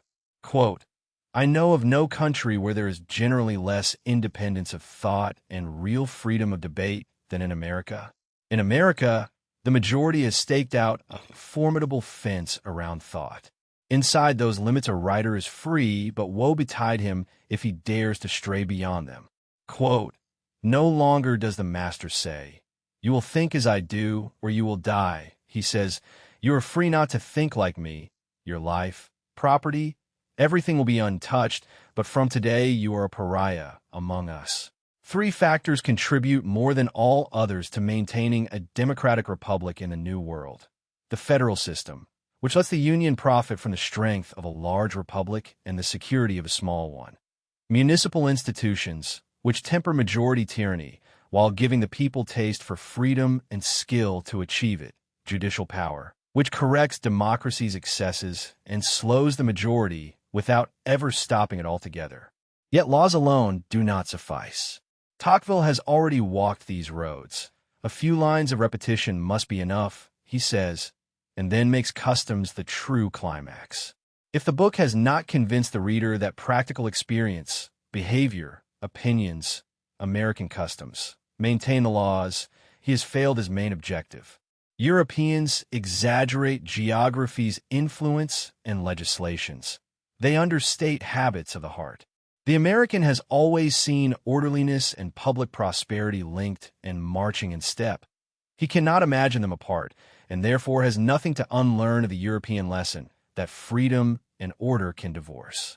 A French planter who had been a demagogue 40 years before now speaks of hierarchy, property, and Christ's authority like a landowner. And Tocqueville marvels at how fortune alters the decisive argument one lacked when poor. Prosperity influences Americans even more freely than foreigners. Their early education never taught them that liberty requires disorder. Customs, mores in the classical sense, habits of the heart, prevailing opinions, the whole moral and intellectual state of a nation, support political institutions. Tocqueville ranks mores above laws and physical causes. The American has always seen order and prosperity marching together and cannot imagine them apart. He need not unlearn, as so many Europeans must, lessons that once joined liberty to disorder. Prosperity itself teaches. A French planter who had been a demagogue 40 years before now speaks of hierarchy, property, and religion like a landowner. And Tocqueville marvels at how fortune alters the decisive argument one lacked when poor. Accidental causes and the ranking of causes. Before customs claim their primacy, Tocqueville weighs what Europe prefers to credit. Empty land, commercial opportunity, isolation from great powers, Anglo-legal inheritance. These accidental causes help. A republic without neighbors and without a large standing army can keep its executive weak by circumstance even when laws enable strength. Yet he refuses to let them become excuses. Transplant Anglo-Americans to Europe, and they would have to modify their laws, distinguish democratic institutions from American institutions. Imagine democratic laws better than, or at least different from, those America adopted. The example of America proves one need not despair of regulating democracy, not that Jacksonian forms are destiny. Physical causes contribute less than legislation. legislation less than customs. The luckiest geography and best laws cannot uphold a constitution against poor customs. Customs can turn unfavorable conditions and worst laws to advantage. This ranking is the book's methodological center. Study American laws, yes, but do not mistake the map of institutions for the soil of mores that keeps them standing. A European reading only the Constitution and the federal papers will miss the township meeting, the lawyer's habit, the Christian partition of moral and political worlds, the association that clears a road before calling the state. Tocqueville's mild aristocratic irony falls hardest here. The old world want a recipe. He offers a laboratory and a ranking of causes that demotes the recipe. Distinguish democratic institutions from American institutions. Imagine democratic laws better than, or at least different from, those America adopted. The example of America proves one need not despair of regulating democracy. Not that Jacksonian forms are destiny. Physical causes, empty land, commercial opportunity, isolation from great powers, Anglo-legal inheritance. Help a republic keep its executive weak by circumstance, even when laws enable strength. Yet transplant Anglo-Americans to Europe, and they would have to modify their laws. The luckiest geography and best laws cannot uphold a constitution against poor customs. Customs can turn unfavorable conditions and worse laws to advantage. This ranking is the book's methodological center and the introduction's duty made empirical. Educate democracy by attending first to mores, not by copying parchment. Europeans exaggerate geography's influence and legislations. They understate habits of the heart.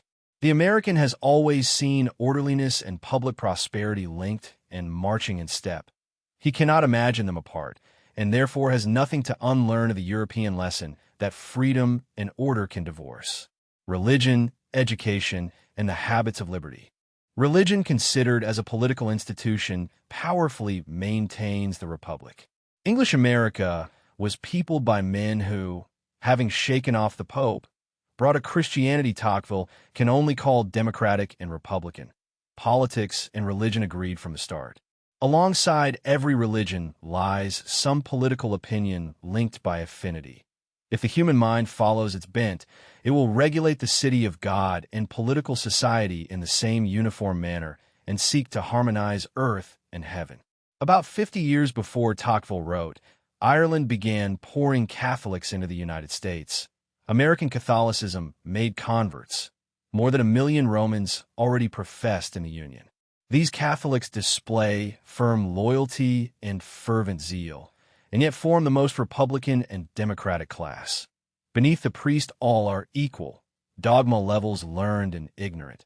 Catholicism, far from being democracy's natural opponent, seems among Christian doctrines one of the most supportive of equality of social conditions. The Catholic immigrant, often poor, finds no natural affinity with aristocracy.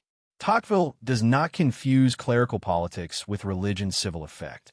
By regulating the family and the soul, Christianity places limits on the imagination of power, even when churches stay formally separate from the state. Religion uses democratic tendencies rather than fighting them. A lesson Volume 2's intellectual chapters will deepen when individual reason dissolves permanent intellectual authorities and still needs common dogmas. Education. The practical habits of liberty learned in township and association, and the restlessness of a people who have always seen order and prosperity marching together complete the mores that make written constitutions livable. Physical causes, isolation, empty land, commercial opportunities, help, but Tocqueville will not let Europeans console themselves that American success is mere accident of geography. If he had arranged the 3 major causes in order, physical causes contribute less than legislation, and legislation less than customs. The luckiest geography and best laws cannot uphold a constitution against poor customs, whereas customs can turn unfavorable conditions and worse laws to advantage. If, in the course of the book, he has not convinced the reader of the importance of practical experience, behavior, opinions, in a word, American customs, in maintaining their laws, he has failed in the main objective he set himself. Anglo-American institutions, if transplanted to Europe, would have to be modified. One must distinguish democratic institutions from American institutions. America's example proves one need not despair of regulating democracy, not that one must copy Jacksonian forms blindly. Point of departure restated in the maintenance chapters. The origin chapters torch returns as habit. What began as Puritan covenant and English common law has become, for Tocqueville, a people who need not unlearn the divorce of freedom and order. Education is practical. Liberty is practiced in small things until it becomes second nature. Religion limits the imagination of power without seeking a throne. The federal system, municipal institutions, and judicial power are the three legal pillars, but they stand on customs that include democratic Christianity, Catholic equality beneath the priest, restlessness that has always seen prosperity and order marching together, and the quiet calculation of self-interest that Volume 2 will name Properly Understood. It is in the East that Anglo-Americans have been longest accustomed to democratic government and have shaped habits and ideas most favoring its maintenance. Democracy has gradually permeated customs, opinions, and social habits. Literary study and practical education have reached height of perfection. Religion has joined forces most closely with liberty. Western states push equality further yet lack that long apprenticeship. Feverish disorder in public affairs that does not augur well for a long future finds its explanation not in geography or legal systems alone, but in customs still unfinished. Volume 1's maintenance chapters are therefore not a checklist of American virtues, but a forensic demonstration that Providence's leveling can be inhabited by liberty only where secondary powers and habits of the heart continually remake citizens capable of freedom. France, having undergone democratic revolution without those mores, remains the silent addressee. Educate democracy, purify morals, regulate movements, adapt government to time and place, while there is still time before destiny slips from nations' hands. The three races. The main task performed, Tocqueville turns to tangents that concern America at large rather than democracy itself. Indians, Negroes, the permanence of the Confederation, commercial destiny. Three naturally distinct, almost hostile races share the soil. Education, law, origins, even external features raising almost insurmountable barriers. Chance brought them together with no genuine contact. Each pursues its destiny separately. The white European is first in education, power, happiness, the epitome and standard of the comparison. Beneath him appear the Negro and the Indian, with nothing in common but misfortune and the same people to blame. Would you not accept, after seeing what happens in the world, that the European is to other races what man himself is to the animals, using them for convenience and destroying them when he fails to bend them to his will? He had often seen the three races together and recognized 1,000 signs of white supremacy. Yet a scene of an Indian woman, a Negro woman, and a white child linked by affection made nature's effort to draw them close only more striking against the wide gap prejudice and law maintained. Indians faced destruction or removal before Anglo-American expansion that overflows treaty dikes. Narragansetts, Mohicans, Pequots live only in memory. Lenapes who received pen have vanished. Tocqueville met the last Iroquois begging for alms. Never among nations had such enormous development happened beside so swift a destruction. Population doubles roughly every 22 years, whether under king or republic, war or peace. No power on earth can block immigrants from fertile spaces that offer refuge from every disaster. Destruction proceeds by a mechanism colder than open massacre. Europeans introduced firearms, iron, and whiskey. Indians acquired new tastes without the skills to satisfy them, and had recourse to white industry, offering only furs and barter. Hunting then had to supply not only subsistence, but European frivolous enthusiasms. Meanwhile, game takes fright at the endless noises of European industry and withdraws west. Buffalo receding from the Alleghenies toward the Rockies, an effect felt hundreds of miles beyond the white frontier among tribes who scarcely know the perpetrators' names. A few European families settling in widely separated locations drive animals forever from intervening land. Indians who lived in abundance find subsistence and barter alike almost impossible.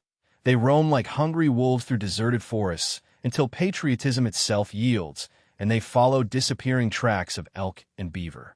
Strictly speaking, Tocqueville notes with bitter irony, it is not Europeans who drive away the native races, but famine, a lucky distinction that escaped former casuists and has been discovered by modern scholars. At Memphis in the depths of winter 1831, he watched Choctaws embarked across the Mississippi toward a forlorn federal promise. Wounded, sick, newborns, and the old hauled without tents or wagons. Not a sob or complaint. Dogs left on the bank raised a terrible howl and plunged into the icy waters to swim after their masters. Nowadays, dispossession is effected in a regular and quite legal manner. Solemn embassies, feasting, speeches asking why they cling to Father's land when woods and prairies exist elsewhere, treaties overflowing like dikes before a flood. The Indian, proud and free, refuses civilization's soft yoke and perishes. European tyranny has made Indian tribes more unruly and less civilized than before by dispersing families, obscuring traditions, disrupting the chain of memories, yet cannot alter the Indian character enough to civilize or reduce him to submission. War or civilization were the only escapes. War is no longer possible. Civilization, once refused, comes too late when wished. The Negro, brought in chains, is held in a degradation that stains master and slave alike. Lost even the recollection of homeland, suspended between two societies, sold by one and rejected by the other. Slavery coincides often with purchase in the mother's womb. Freedom, when it comes, may feel a shackle heavier than slavery because he has learned submission to everything except reason. The Negro stands at the extreme limits of slavery, the Indian at the furthest boundary of freedom. Slavery produces in the former just as fatal results as independence does in the latter. The slavishness of the one delivers him up to servitude. The pride of the other leads him to death. Negroes under slavery present the book's darkest American contradiction. Equality among whites purchased beside the absolute inequality of bondage. Emancipation without mixing, Tocqueville fears, may leave a race hatred more terrible than slavery's present cruelty. When he observes how hard aristocratic bodies find it to mingle with the mass, and how carefully they preserve ideological boundaries for centuries, he despairs of seeing an end to an aristocracy founded on obvious and indelible signs, and therefore judges European Negro mingling a delusion unsupported by reason or fact. Wherever whites have been stronger, they have kept Negroes in degradation or slavery. Wherever Negroes have been stronger, they have destroyed the whites, the only reckoning between the races. In present-day America, the legal barrier between races tends to come down in some parts, but not that of custom. Slavery retreats while the prejudice arising from it does not move. Racial prejudice seems stronger in states that have abolished slavery than where it still exists, and nowhere more intolerant than where slavery has never been known. In the North, the law may permit interracial marriage while opinion treats it as disgrace. The Negro may vote at risk of his life, find only white judges, be excluded from schools and theaters, pray to the same God at different altars, and in death have his bones cast aside, free yet sharing neither rights, pleasures, work, pains, nor even the grave with the man declared his equal. In the South, where slavery persists, habits are sometimes more tolerant, even as legislation is harsher. He foresees that the South cannot forever hold this contradiction against the North's free labor and democratic habits. Yet he will not pretend that abolition alone dissolves the wound. The most fearsome of all ills threatening the Union's future stems from the presence of blacks on American soil. From whatever angle one seeks the cause of present embarrassments or future dangers, one is almost invariably brought up against this primary fact. Slavery crept secretly into the world like an accursed seed, beginning with one unnamed individual, feeding itself, growing without effort. Christianity had destroyed slavery. Christians of the 16th century restored it, acknowledging it only as exception and restricting it to one race, thus inflicting a wound smaller, yet infinitely more difficult to cure. Ancient slavery belonged often to the same race as the master. Freedom alone separated them, and once granted differences melted. Modern slavery combines the temporary fact of bondage with the permanent difference of race. The memory of having been slaves disgraces a race, and the race perpetuates the memory of slavery. No African landed freely upon New World shores. All found there slaves or freedmen, transmitting the external sign of servitude at birth. In antiquity, the hardest task was changing the law. In modern times, altering custom is the hard task, and real problems start where the ancients saw them end. Northern gradual emancipation keeps the present generation in irons while freeing descendants, introducing Negroes gradually into society. That method is difficult in the South. Declaring the son of a Negro free introduces freedom's principle into slavery's heart. Blacks kept in slavery, seeing their sons escape, grow restless until slavery loses moral authority derived from custom and becomes mere abuse of power. The North had little to fear from this comparison because blacks were few. If that dawning enlightened 2 million at once, oppressors would tremble. Southern abolition would not achieve gradual freedom as in the North, nor reduce black numbers appreciably. Whites would keep them in check alone until a large free Negro population sat at the heart of an almost equal white nation. What gave whites power under slavery? Sole ownership of land, industry, wealth, education, arms, exposes them to 1,000 dangers after abolition. As long as the Negro stays a slave, he can be held bordering on the beast. Once free, nothing stops him learning enough to realize the extent of his ills. Men are more struck by inequalities inside the same class than between different classes.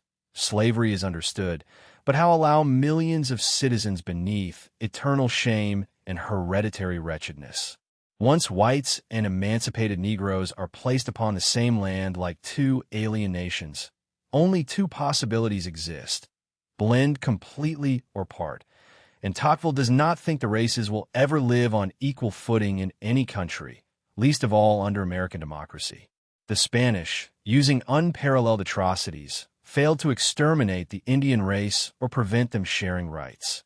Americans attained both results with amazing ease, quietly, legally, generously, without spilling blood or violating great moral principles in the world's eyes.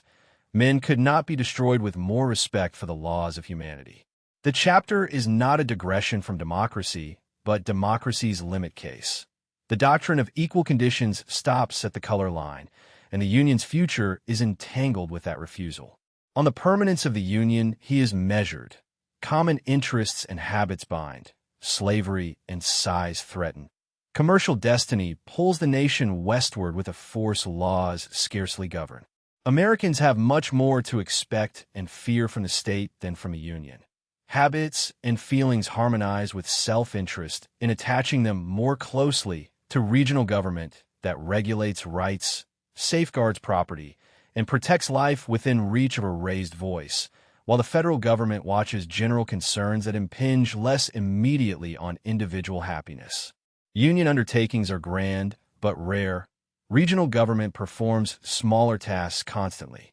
That division, federal as exception, states as rule, is the Constitution's living practice, yet slavery's sectional wound and vast territory continually test whether parchment and kinship can hold. The Indian tribes, he predicts, will die in the isolation in which they have lived, treaties overflowing like dikes before a flood, removal preparing for tribes that refuse civilization's soft yoke. The Negro's fate is intertwined with the Europeans without being united. It is as difficult for them to separate completely as to combine, and that difficulty is democracy's unassimilated limit case. Volume 1's conclusion returns to the providential theme.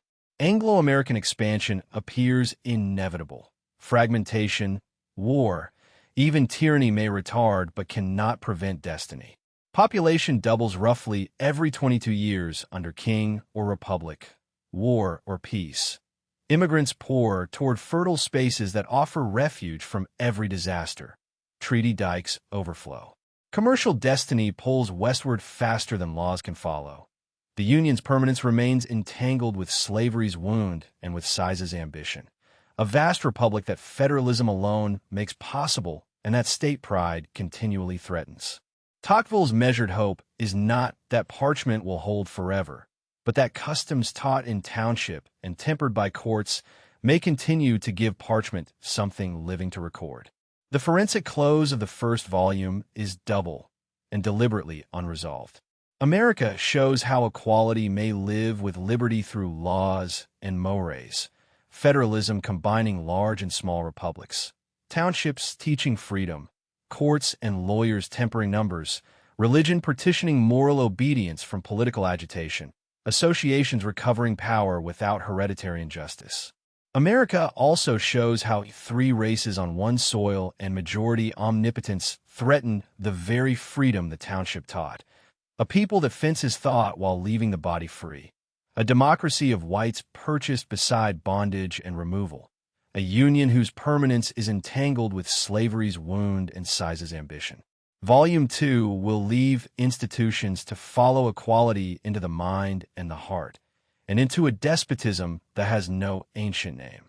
The introduction's duty remains: educate democracy. Do not pretend to reverse providence. Discern what is still free while the leveling continues. Laws maintaining the republic, federalism, townships, judiciary. Mores/religion, habits of the heart, democratic Christianity, Catholic equality beneath the priest. Three races, white expansion, Indian removal, black slavery as democracy's unassimilated wound. Quote, three factors seem to contribute more than all the others to the maintenance of a democratic republic in a new world. The first is the federal system. The second is to be found in the municipal institutions. The Constitution of judicial power offers us the third. Quote, by customs I mean the term used by classical writers when they use the word mores. For I apply it not only to customs in the strict sense of what might be called the habits of the heart, but also to the different concepts men adopt, the various opinions which prevail among them, and to the whole collection of ideas which shape mental habits. Quote, these three major causes serve unquestionably to regulate and control American democracy. But if I had arranged them in order, I would say that physical causes contribute less than legislation and legislation less than customs. I am convinced that the luckiest of geographical conditions and the best laws are unable to uphold a constitution in the face of poor customs, whereas the latter can still turn even the most unfavorable conditions and the worst laws to advantage. Quote, they reveal from the first viewing three naturally distinct, I might almost say hostile, races. Their education, their law, their origins, even their external features had raised an almost insurmountable barrier between them.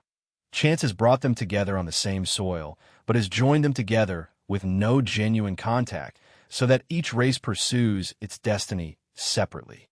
Quote, racial prejudice seems to me stronger in those states which have abolished slavery than in those where slavery still exists, and nowhere is it as intolerant as in those states where slavery has never been known. Thus, the Negro is free but is able to share neither the rights, pleasures, work, pains, nor even the grave with the man to whom he has been declared equal. Quote, strictly speaking, it is not the Europeans who drive away the native races of America, but famine, a lucky distinction which had escaped the casuists of former times, but which has been discovered by modern scholars. I saw them embark to cross the wide river, and that solemn spectacle will never be erased from my memory. Not a sob or complaint could be heard from this assembled crowd. They stood silent. When these animals finally saw that they were being left behind forever, they raised all together a terrible howl and plunged into the icy Mississippi waters to swim after their masters. Quote, the Spanish, using unparalleled atrocities which bring an indelible shame upon themselves, have not succeeded in exterminating the Indian race, nor even in preventing them from sharing their rights. The Americans of the United States have attained both these results with amazing ease, quietly, legally, and generously, with no spilling of blood. with no violation to the great moral principles in the eyes of the world. Men could not be destroyed with more respect for the laws of humanity. Volume 2. Volume 2 leaves the machinery of government to follow democracy into the intellect, the opinions of the heart, the soft customs of private life, and finally the political society that equality prepares, including the new despotism milder than tyranny and more difficult to name. The author's note opens with a warning against a narrow error, attributing every present effect to equality alone. Country, origin, religion of founders, education, previous ways of life still act independently. Europe has causes distinct from democracy too. Tocqueville acknowledges them and sets them aside. His subject is how equality has changed inclinations and ideas. Because he holds the democratic revolution irresistible and neither desirable nor prudent to struggle against. Readers may marvel at his strong words to democratic societies. He replies, "It is because he was not an opponent of democracy that he wished to be sincere toward it. Men do not receive truth from enemies. Friends scarcely offer it. That is why he has uttered it. Many will herald equality's benefits. Few dare highlight from afar the dangers. Toward those dangers, he directs his gaze." The two volumes complete one another. Volume 1 treated political society. Volume 2 treats the civil society of feelings and opinions that equality engenders. Quote, "I shall merely reply that it is because I was not an opponent of democracy that I wanted to be sincere toward it. Men do not receive the truth from their enemies, and their friends scarcely offer it to them. That is why I have uttered it." Intellectual movement in democratic ages. Part 1 of Volume 2 asks how democracy remakes the mind. Philosophic method, sources of belief, religion's democratic uses, the arts, and letters of equality. The forensic claim is not that Americans invent philosophy, but that equality invents a method they practice without naming. Philosophic method and the authority of opinion. No country in the civilized world is less interested in philosophy than the United States. Americans have no school of their own and barely know Europe's names. Yet almost all minds move by the same rules. A philosophic method common without being defined. Escape systems, habit, family precepts, class opinions, even national prejudices. Take tradition as information and facts as useful study. Search in oneself alone for the reason of things. Aim for essence via form. The main feature summing the rest. In most mental processes, each American has recourse to the individual effort of his own reason. America is among the countries where Descartes' precepts are least studied and most widely applied. Not because Americans read him, but because their social state diverts them from speculation while disposing their minds to his maxims. Amid continuous democratic shifts, the bond uniting generations slackens. Class divisions dissolve into shifting elements that cannot control their limbs. Citizens, becoming almost like each other, scrutinize one another carefully and, perceiving no undeniable greatness, constantly return to their own rationality as the most obvious source of truth. Each man retreats into himself from where he claims to judge the world. Practical success with small problems breeds the conclusion that nothing is beyond intelligence. They willingly deny what they cannot understand, feel little faith in the extraordinary, and almost invincible distaste for the supernatural. Used to relying on their own evidence, they remove objects from their envelopes, brush aside forms as useless veils between themselves and the truth. Yet dogmatic beliefs, opinions taken on trust without discussion, remain indispensable. Without commonly accepted ideas, there is no common action, and without common action, men exist separately, but not as a social unit. Every great philosopher believes a million things upon another's authority. A salutary enslavement of mind allows sound use of freedom. The question in democratic ages is not whether intellectual authority exists, but where it resides. Equality persuades men to seek truth in themselves or in their fellows rather than above human bounds. A new religion founded on messages from a divine source becomes nearly impossible, and peoples under democratic rule willingly laugh at new prophets. As citizens become more equal and similar, Blind belief in one man or class lessens while predisposition to believe in mass opinion increases and becomes the opinion that commands the world. Similarity that destroys confidence in each particular neighbor gives almost limitless trust in the public as a whole. Truth, they think, resides with the greatest number. Contemplating the huge gathering of fellow men, the individual is overwhelmed by his own insignificance. The very equality that makes him independent of each delivers him alone and defenseless into the hands of the majority. In the United States, the majority supplies ready-made philosophic, moral, and political opinions. Religion itself often dominates less as revealed doctrine than as commonly held opinion. Tocqueville prophesies that trust in commonly held opinions may devolve into a sort of religion with the majority as prophet, intellectual authority different in place, not less in extent, until the human spirit, having broken class shackles, finds itself closely confined by the general will. Dogmatic beliefs remain indispensable. Without commonly accepted ideas, there is no common action, and without common action, men exist separately, but not as a social unit. Every great philosopher believes a million things upon another's authority. A salutary enslavement of mind allows sound use of freedom. The question in democratic ages is not whether intellectual authority exists, but where it resides.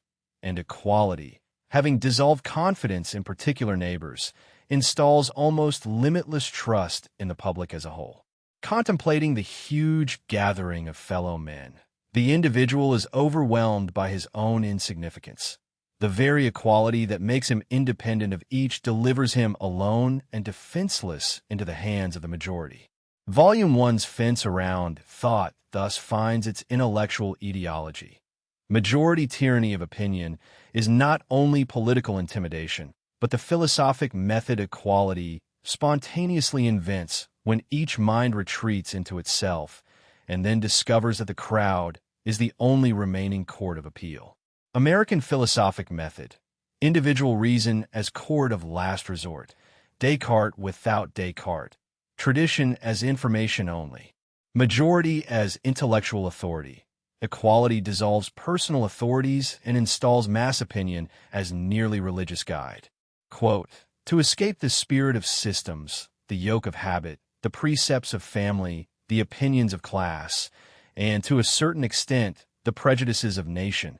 To adopt tradition simply as information, to search by oneself, and in oneself alone for the reason of things, such are the main features which characterize what I shall call the American philosophic method." Quote, "This very equality which makes him independent of each of his fellow men delivers him alone and defenseless into the hands of the majority." Looking very closely, it can be seen that religion itself dominates less a revealed doctrine than a commonly held opinion. Religion, Catholicism, pantheism, and perfectibility. Religion in democratic ages must purify and restrain the love of comfort without pretending to destroy it. It must stay carefully away from day-to-day politics, lest it collide with the majority that commands belief even when kings command obedience. American priests keep within a world apart where the priest is sovereign, but whose bounds he takes care never to leave. They hedge Christianity with fewer systems and rituals, lay simpler and more general ideas before the mind, and treat honest pursuit of well-being in this world as secondary but not forbidden. By respecting democratic instincts not opposed to faith, and using several of those instincts, religion gains advantage against the spirit of personal independence, its most dangerous foe. Catholicism's progress in the most democratic country seems surprising until one distinguishes. Equality predisposes men to slide from all religious authority. Yet if they obey, they insist the authority be unique and of one character. From inside, Catholicism seems to lose believers, from outside it gains.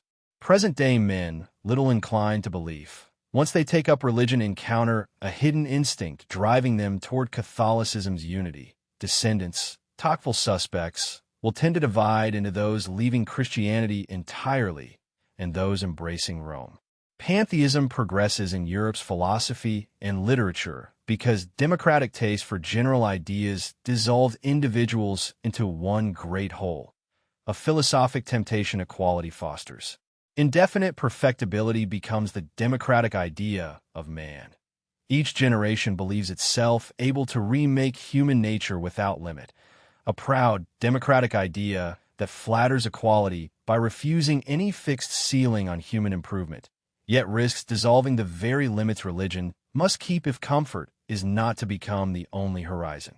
Pantheism progresses in Europe's philosophy and literature because democratic taste for general ideas dissolves individuals into one great whole. A philosophic temptation equality fosters when particular beings seem less real than the mass. The forensic thread is continuous. Where individual reason dissolves intellectual aristocracy, religion must supply common dogmas or majority opinion will. Where religion adapts without surrendering articles of faith, it may still hold the soul against materialism's circle with the taste for physical pleasures. American priests keep within a world apart where the priest is sovereign, but whose bounds he takes care never to leave.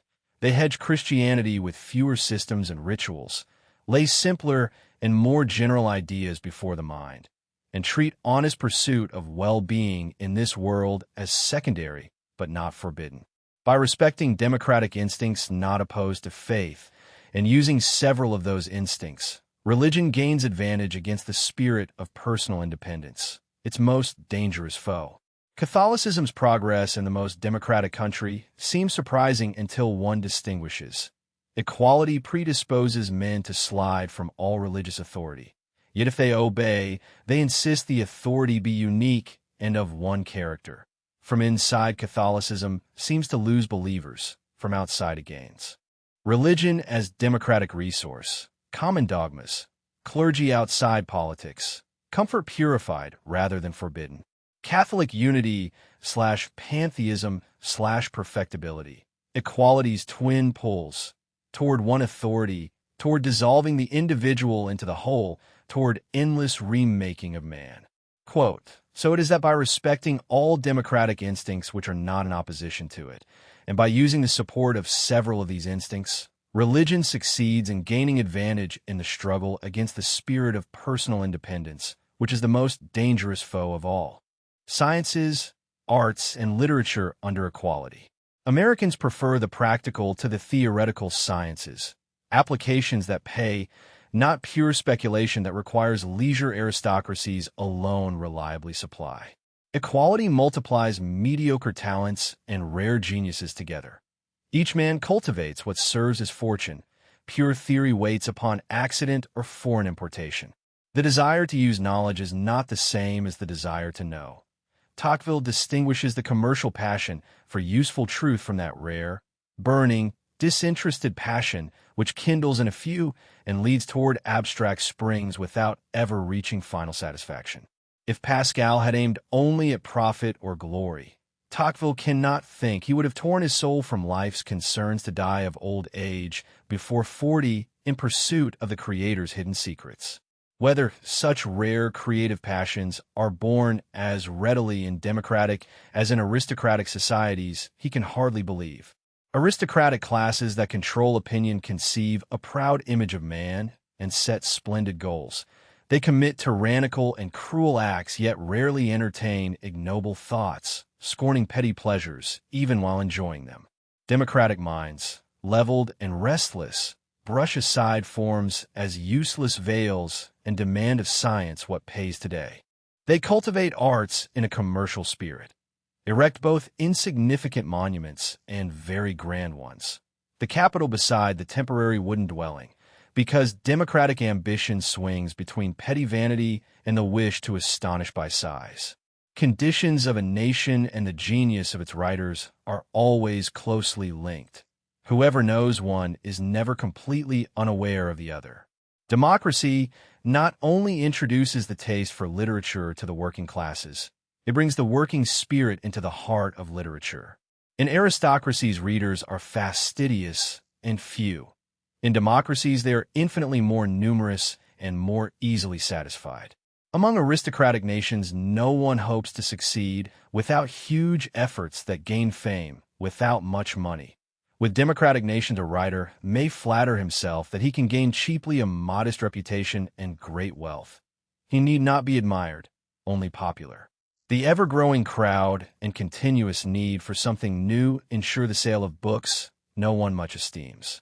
The public often treats authors as kings treat courtiers. It enriches and despises them. Democratic literature teems with authors who see in letters a mere trade. For each of the few great writers, peddlers of ideas can be counted in their thousands. Bombast marks speakers who lack aristocratic understatement and who must seize attention by force of voice. American writers and orators often inflated because equality leaves no inherited audience willing to wait for understatement.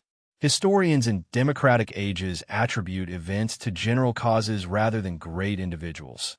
A historiographical consequence of equality that flattens heroes into currents and makes providence or climate do the work once assigned to kings. Democratic poetry loses legends, traditions, ancient memories, and supernatural beings in whom readers no longer believe. What remains is man himself. Human destinies confronted by nature and God, endowed with passions, doubts, wealth, and wretchedness. The principal, if not sole theme. Poets who try to give bodily shape to gods, demons, or angels appear puny and cold. Those who associate great events with God's universal plans without showing his hand will be admired, for contemporaries take that direction of their own accord. Observing the human race as a single entity, men easily imagine one plan ruling its destiny.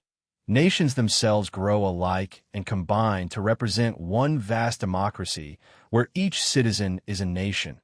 For the first time in broad daylight, the features of humankind revealed. Democratic historians attribute events to general causes rather than great individuals. Equality flattens heroes into currents and makes providence or climate do the work once assigned to kings. Parliamentary eloquence suffers the same democratic pressure. Deputies goaded by constituents to speak often and comprehensively, even when silence would better serve public affairs, because the neighborhood that planted the deputy's fortune demands a brilliantly condensed resume. Against this commercial flood, Tocqueville places classical study as democratic medicine. What antiquity called the people bore scant comparison with modern masses.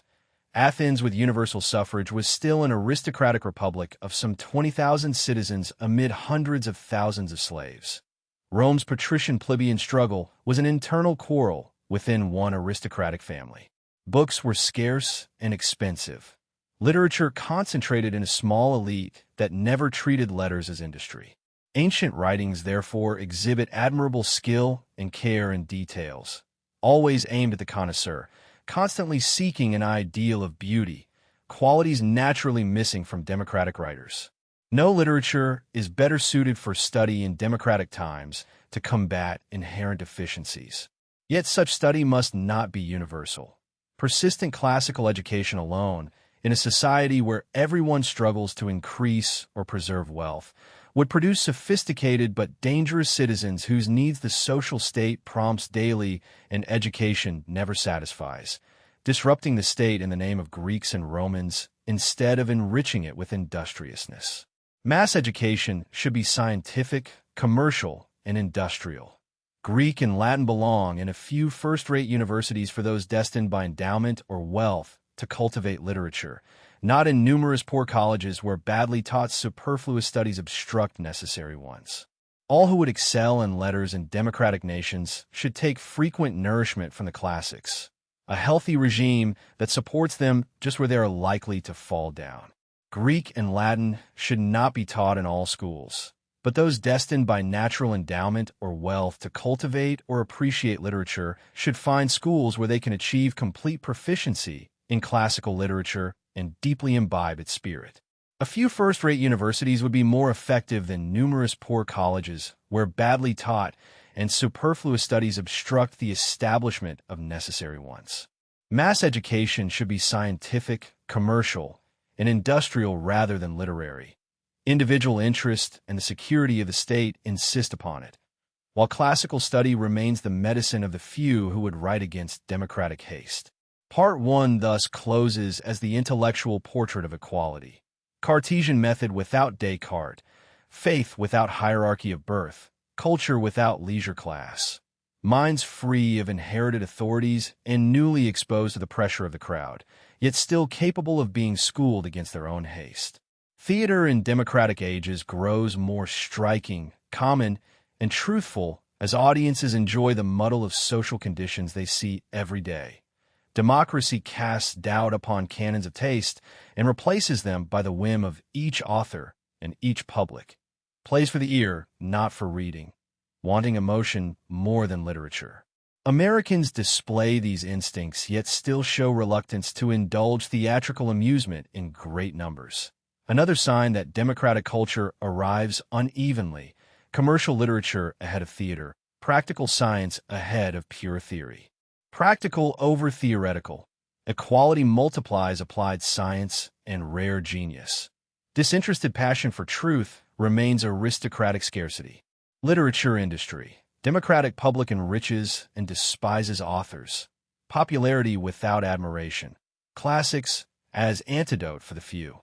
Quote, Americans do not read the works of Descartes because the state of their society diverts them from speculative study, and they follow his maxims because it is this very social state which naturally disposes their minds to adopt them. Quote, Democracy not only introduces the taste for literature to the working classes, it brings the working spirit into the heart of literature. In democratic times, the public often treats its authors as kings usually do their courtiers. It enriches and despises them. Democratic literature always teems with authors who see in letters a mere trade, and for each of the few great writers, peddlers of ideas can be counted in their thousands. Quote, In democratic nations, we should not expect poetry to live on legends or traditions or ancient memories. Poetry lacks all these resources, but man remains and is sufficient. Human destinies and man himself, considered outside his own age or country, confronted by nature and God, endowed with his passions, doubts, astonishing wealth, and incomprehensible wretchedness, will for these peoples become the principal, if not virtually the sole theme for poetry. Equality, individualism, associations, and self-interest properly understood. Part 2 of Volume 2 follows equality into the passions of the heart. The preference for equality over freedom, the peaceful withdrawal called individualism, the free arts that combat it, local liberty, associations, newspapers, and a moral doctrine fitted to democratic ages, self-interest properly understood. Love of equality over freedom. Democratic nations display a more passionate and lasting love for equality than for freedom. Freedom and equality may meet at an extreme point. All citizens working together in government with equal right, entirely free because entirely equal, yet 1,000 lesser equalities are cherished without political freedom. Equality can root in civil society without politics.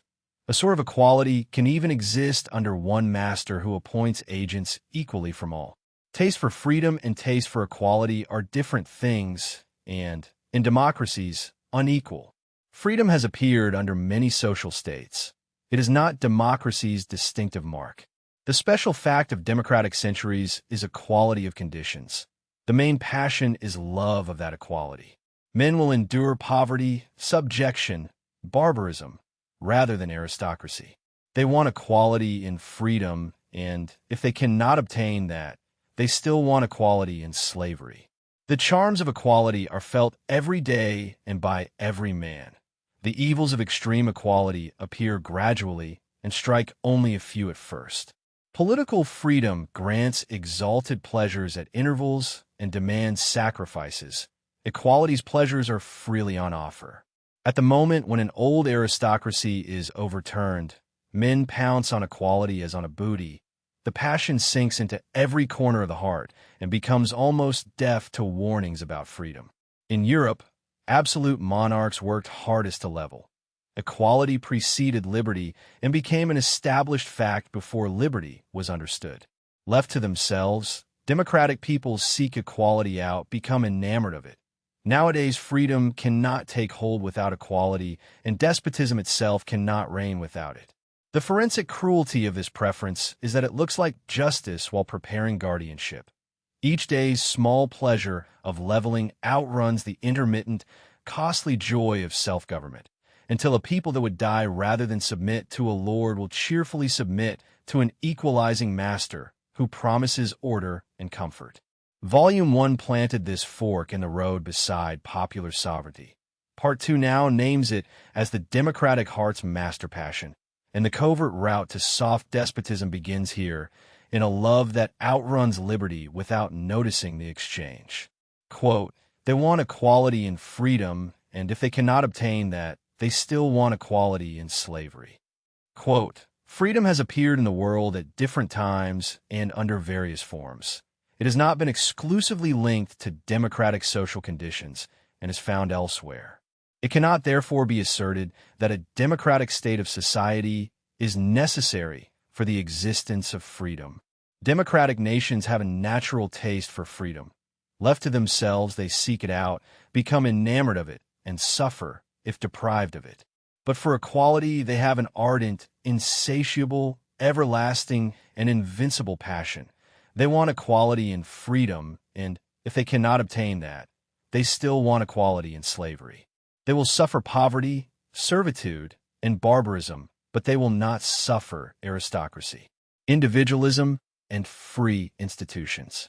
Individualism, a novel word for a novel idea, is a calm and considered feeling that persuades each citizen to cut himself off from his fellows and withdraw into the circle of family and friends. Having created a little society for his own use, he willingly abandons society at large to its own devices. Egoism springs from blind instinct. Individualism from wrong-headed thinking rather than depraved feelings. Defects of intelligence as much as mistakes of the heart.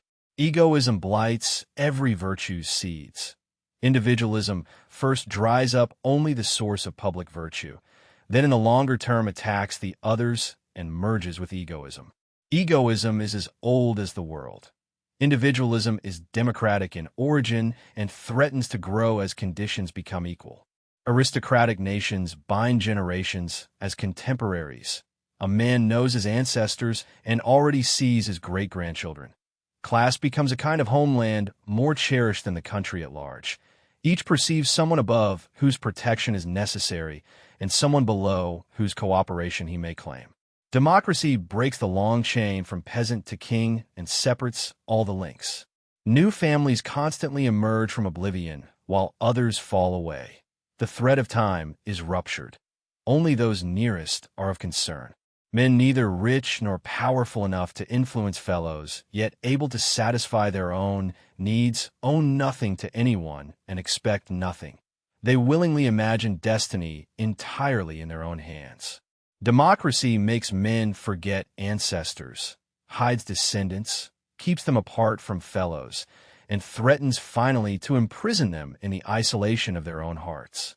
Individualism is greater at the end of a democratic revolution than at any other period.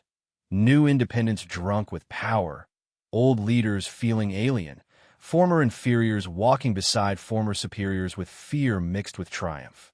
The great advantage of Americans is to have reached democracy without the sufferings of a democratic revolution, to have been born equal instead of becoming so. Despotism, suspicious by nature, views the separation of men as the best guarantee of permanence. A tyrant forgives subjects for failing to love him provided they do not love one another.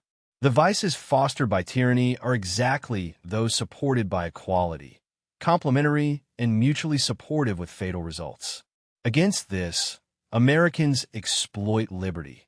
Citizens forced to take part in public affairs turn from private circles. Communal affairs belonging to all teach mutual need. Free government and elective offices remind ambition that it cannot do without neighbors. Freedom evokes individual hatreds. Tyranny gives birth to general indifference. Legislators wisely gave each area of territory its own political life, multiplying opportunities for concert. It is by entrusting citizens with minor affairs, much more than great matters, that involvement in public welfare is aroused. The road across the end of one's estate reveals the link between individual and general interests. Local freedoms force men to help one another despite separating instincts. Calculation becomes instinct. Working for fellow citizens finally takes root as habit and taste. To combat the evils produced by equality, Tocqueville affirms, there is but one effective remedy: political freedom. Individualism. Calm withdrawal into private circle. Democratic disease distinct from egoism. Worse after democratic revolution. Local liberty as remedy. Minor affairs teach mutual dependence. Political freedom, the sole effective counter to equality's isolation.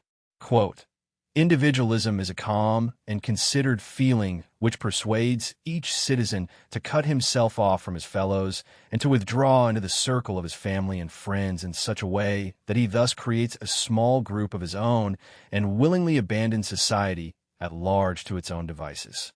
Quote, thus, not only does democracy make men forget their ancestors, but also hides their descendants and keeps them apart from their fellows.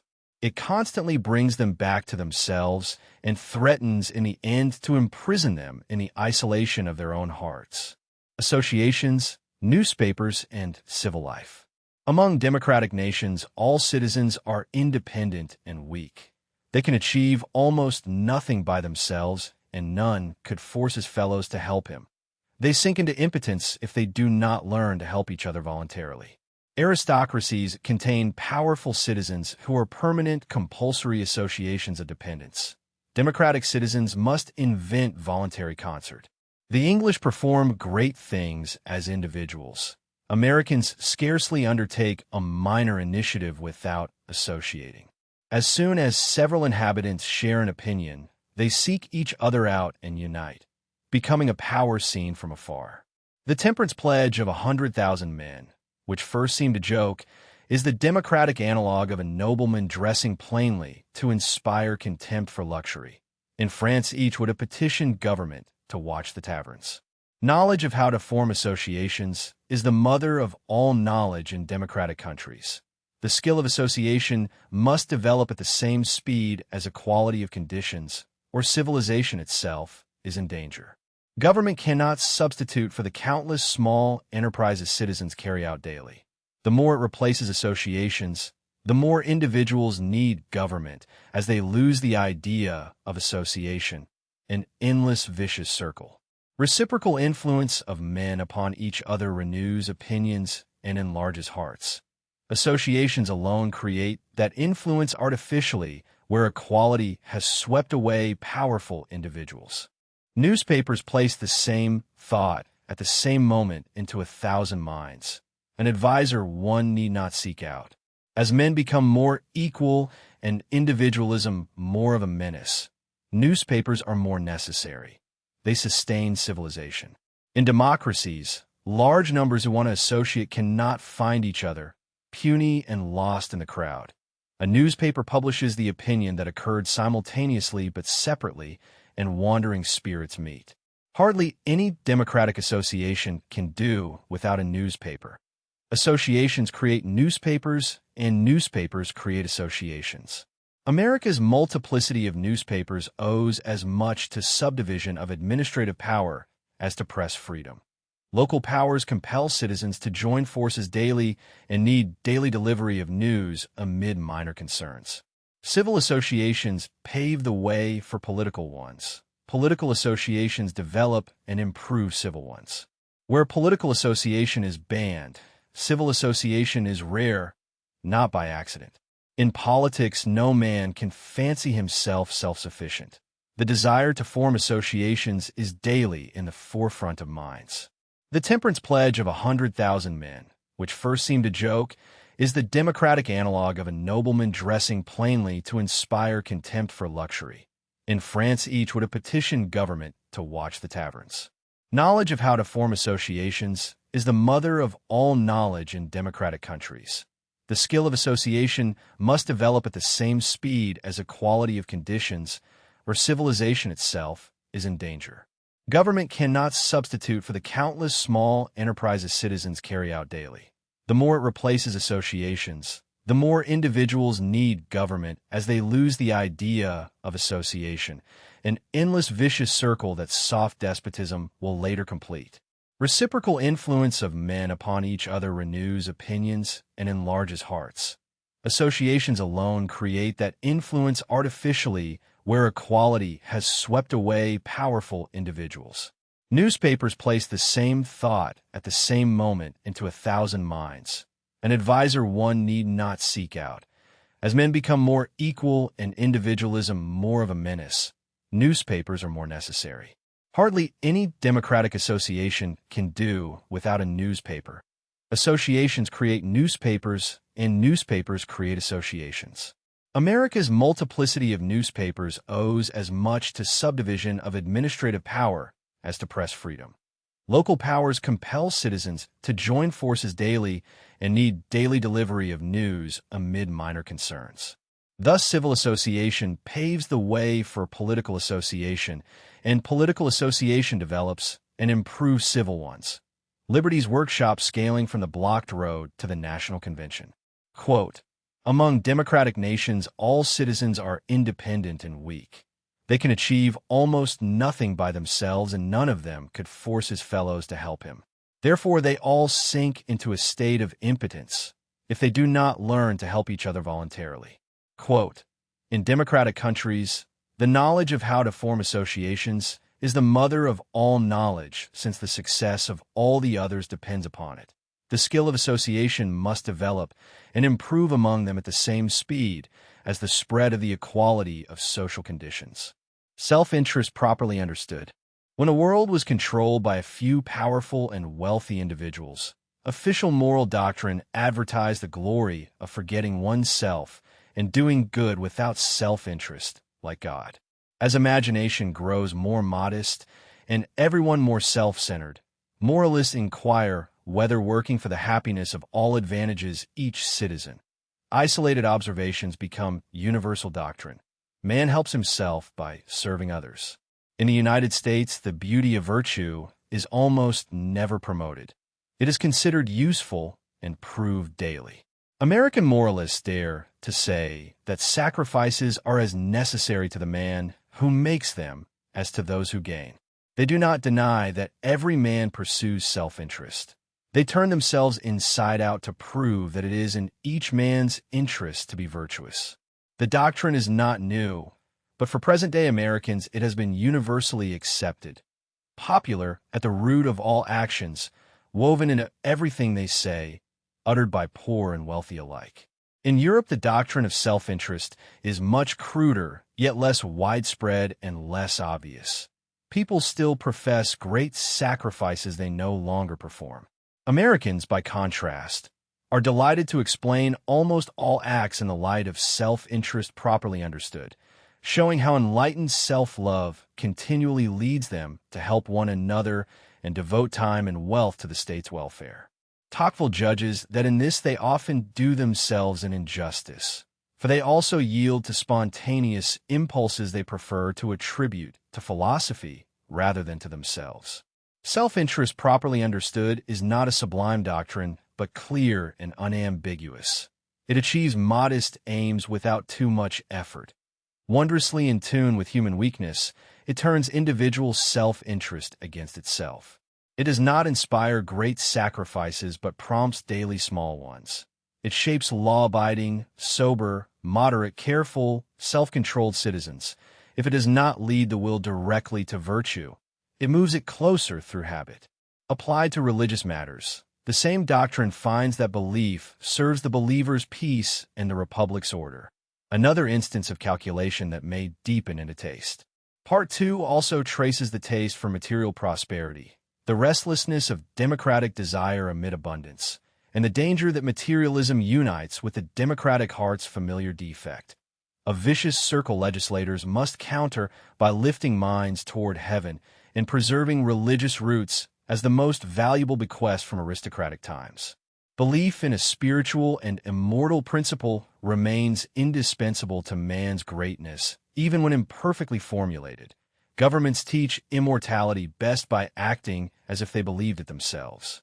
Free institutions and political rights supply 1,000 reminders that each lives in society. Attention paid first to common interest out of necessity later becomes choice. Calculation becomes instinct. Working for fellow citizens finally takes root as habit and taste. Against Europeans who treat equality as the first evil and political freedom as the next, Tocqueville affirms there is but one effective remedy for equality's evils: political freedom. Self-interest properly understood is that remedy's moral grammar. The language equality can speak without demanding aristocratic self-forgetfulness it no longer believes. Self-interest properly understood. Enlightened calculation linking private good to public contribution. Regular habits, not sublime virtue. The moral grammar equality can speak.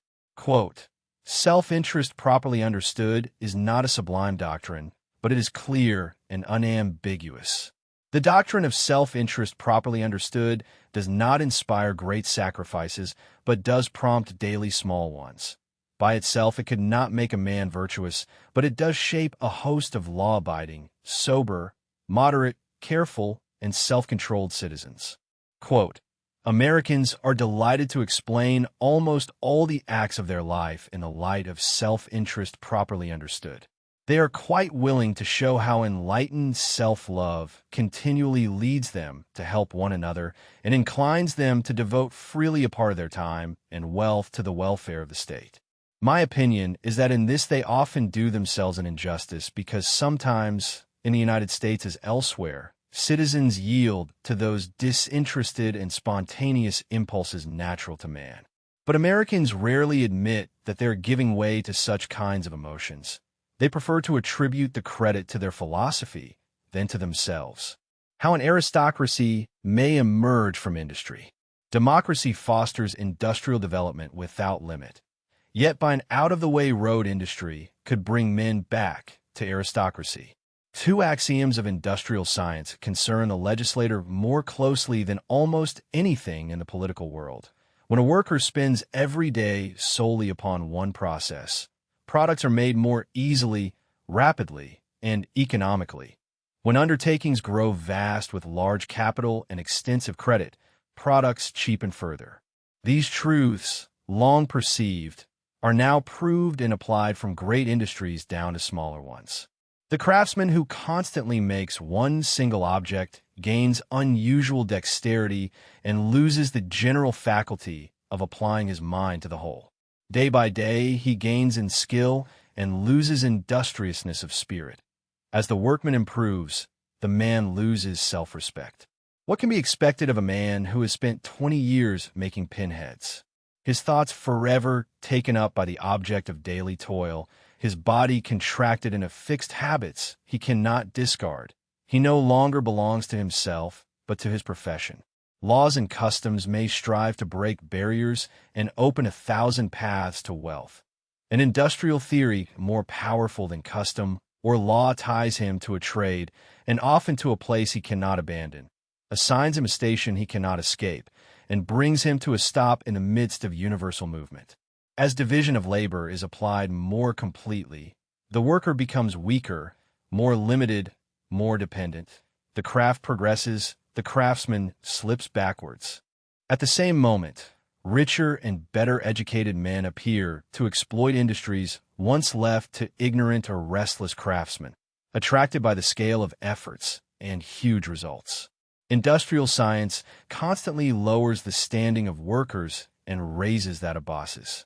While the worker restricts intelligence to one detail, the boss surveys an increasing field and his mind expands as the former's narrows, until the one needs only physical strength without intelligence, the other knowledge and almost genius.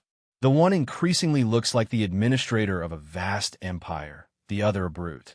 Employer and worker share nothing in common. Their differences grow daily. They exist as two links at each end of a long chain, each holding a place from which he does not move. Dependency is never-ending, narrow, and unavoidable. One is born to obey as the other is to give orders. What is this if not aristocracy? As conditions equalize in the nation at large, need for manufactured products becomes universal and ever greater. Cheap prices that bring goods within modest fortunes' reach become a great ingredient of success. Thus, as the mass of the nation turns to democracy, the particular class that runs industry becomes more aristocratic. Men resemble each other more in one context and appear increasingly different in another. Inequality grows in the smaller social group as it reduces in society at large. Tracing things to their source, a natural impulse appears to prompt an aristocracy from the very heart of democracy. But that aristocracy is not like any that preceded it. It is an exception, a monstrosity in the general fabric, applying only to industry and a few industrial professions. Small aristocratic societies formed by certain industries inside the immense democratic whole contain, as ancient aristocracies did, some very wealthy and a multitude wretchedly poor. The poor have few ways of escaping. The wealthy constantly become poor or leave business after realizing profits. So elements of the poorer classes are virtually fixed while those of the richer are not. There are rich men, but no richer class sharing common spirit, objective, traditions, or hopes. Individual members without a definite corporate body. No true link exists between rich and poor. They're not forever fixed close to each other. Self-interest pulls them together moment by moment only to separate them later. The worker depends upon the employer in general, but not on any particular employer. They see each other at the factory, but nowhere else. The one asks only for labor, the other only for wages. Neither is committed to protect nor to defend. Having impoverished and brutalized the men it exploits, this business aristocracy leaves public charity to feed them in times of crisis. Tocqueville judges the industrial aristocracy rising before his eyes one of the harshest ever to appear on earth, and at the same time one of the most restrained and least dangerous. Yet this is the door by which, if aristocracy and permanent inequality were ever to infiltrate the world once again, they would enter. Friends of democracy should fix their anxious gaze there. Part 2 thus closes not only with remedies for individualism, but with a warning that equality's own industry may incubate a new hierarchy without feudal duty. As the mass of the nation turns to democracy, the particular class that runs industry becomes more aristocratic. Men resemble each other more in one context and appear increasingly different in another. Inequality grows in the smaller social group as it reduces in society at large. Tracing things to their source, a natural impulse appears to prompt an aristocracy from the very heart of democracy, an exception and monstrosity in the general fabric, applying only to industry, harsh and restrained at once, the door by which permanent inequality would re-enter if it ever returned. Quote, generally speaking, I think that the industrial aristocracy which we see rising before our eyes is one of the most harsh ever to appear on the earth. But at the same time, it is one of the most restrained and least dangerous. However, this is the direction in which the friends of democracy should constantly fix their anxious gaze.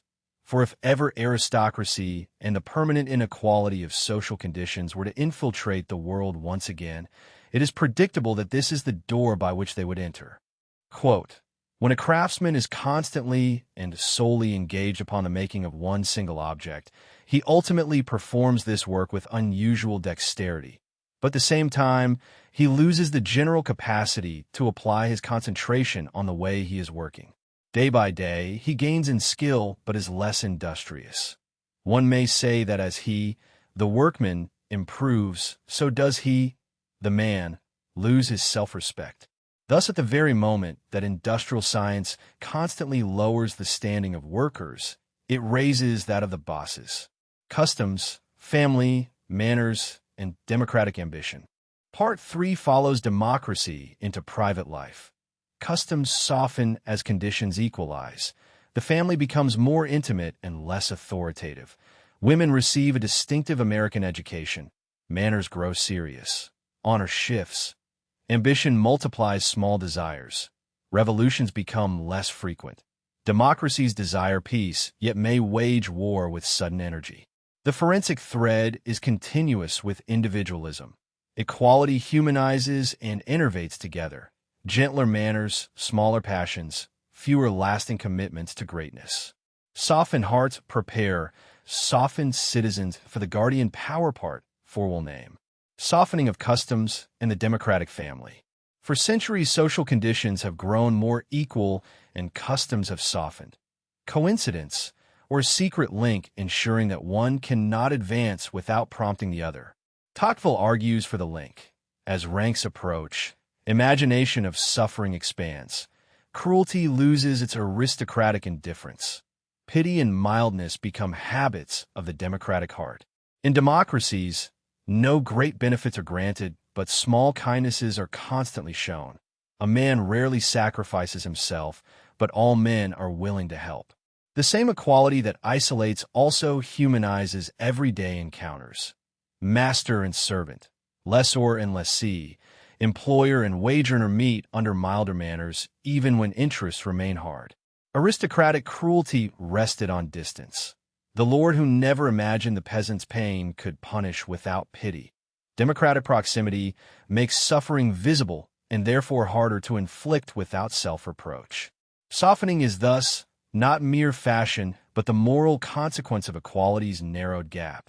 And it prepares, Tocqueville will later show, for a despotism that need not torment, because manners already incline toward guardianship rather than heroic resistance.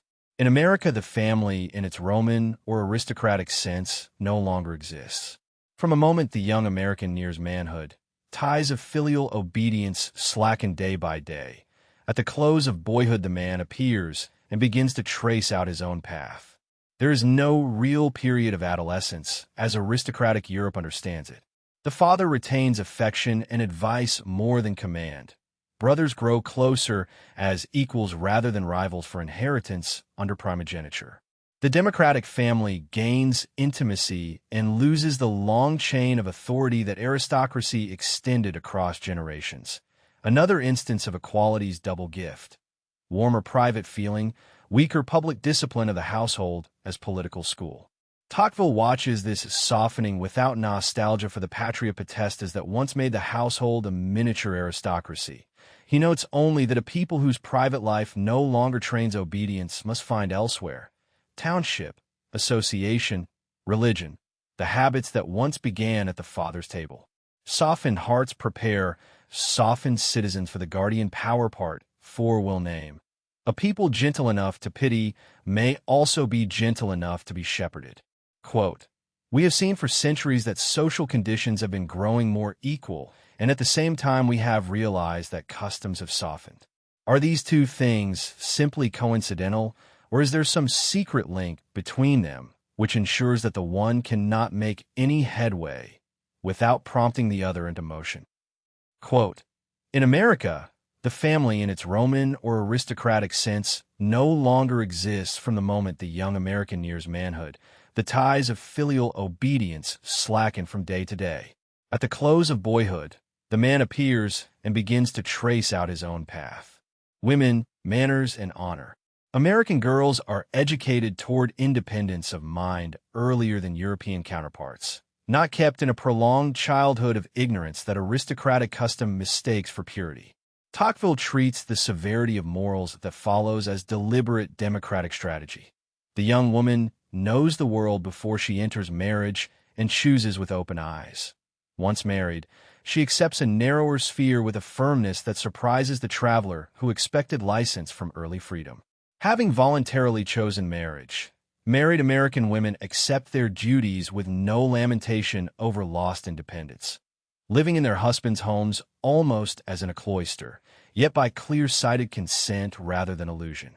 The American woman is less sheltered and more responsible. Domestic happiness, he argues, rests less on illusion than on that consent. Equality softens the relation of the sexes without erasing difference of roles. Men retain public life. Women, in Tocqueville's America, become the moral center of the home.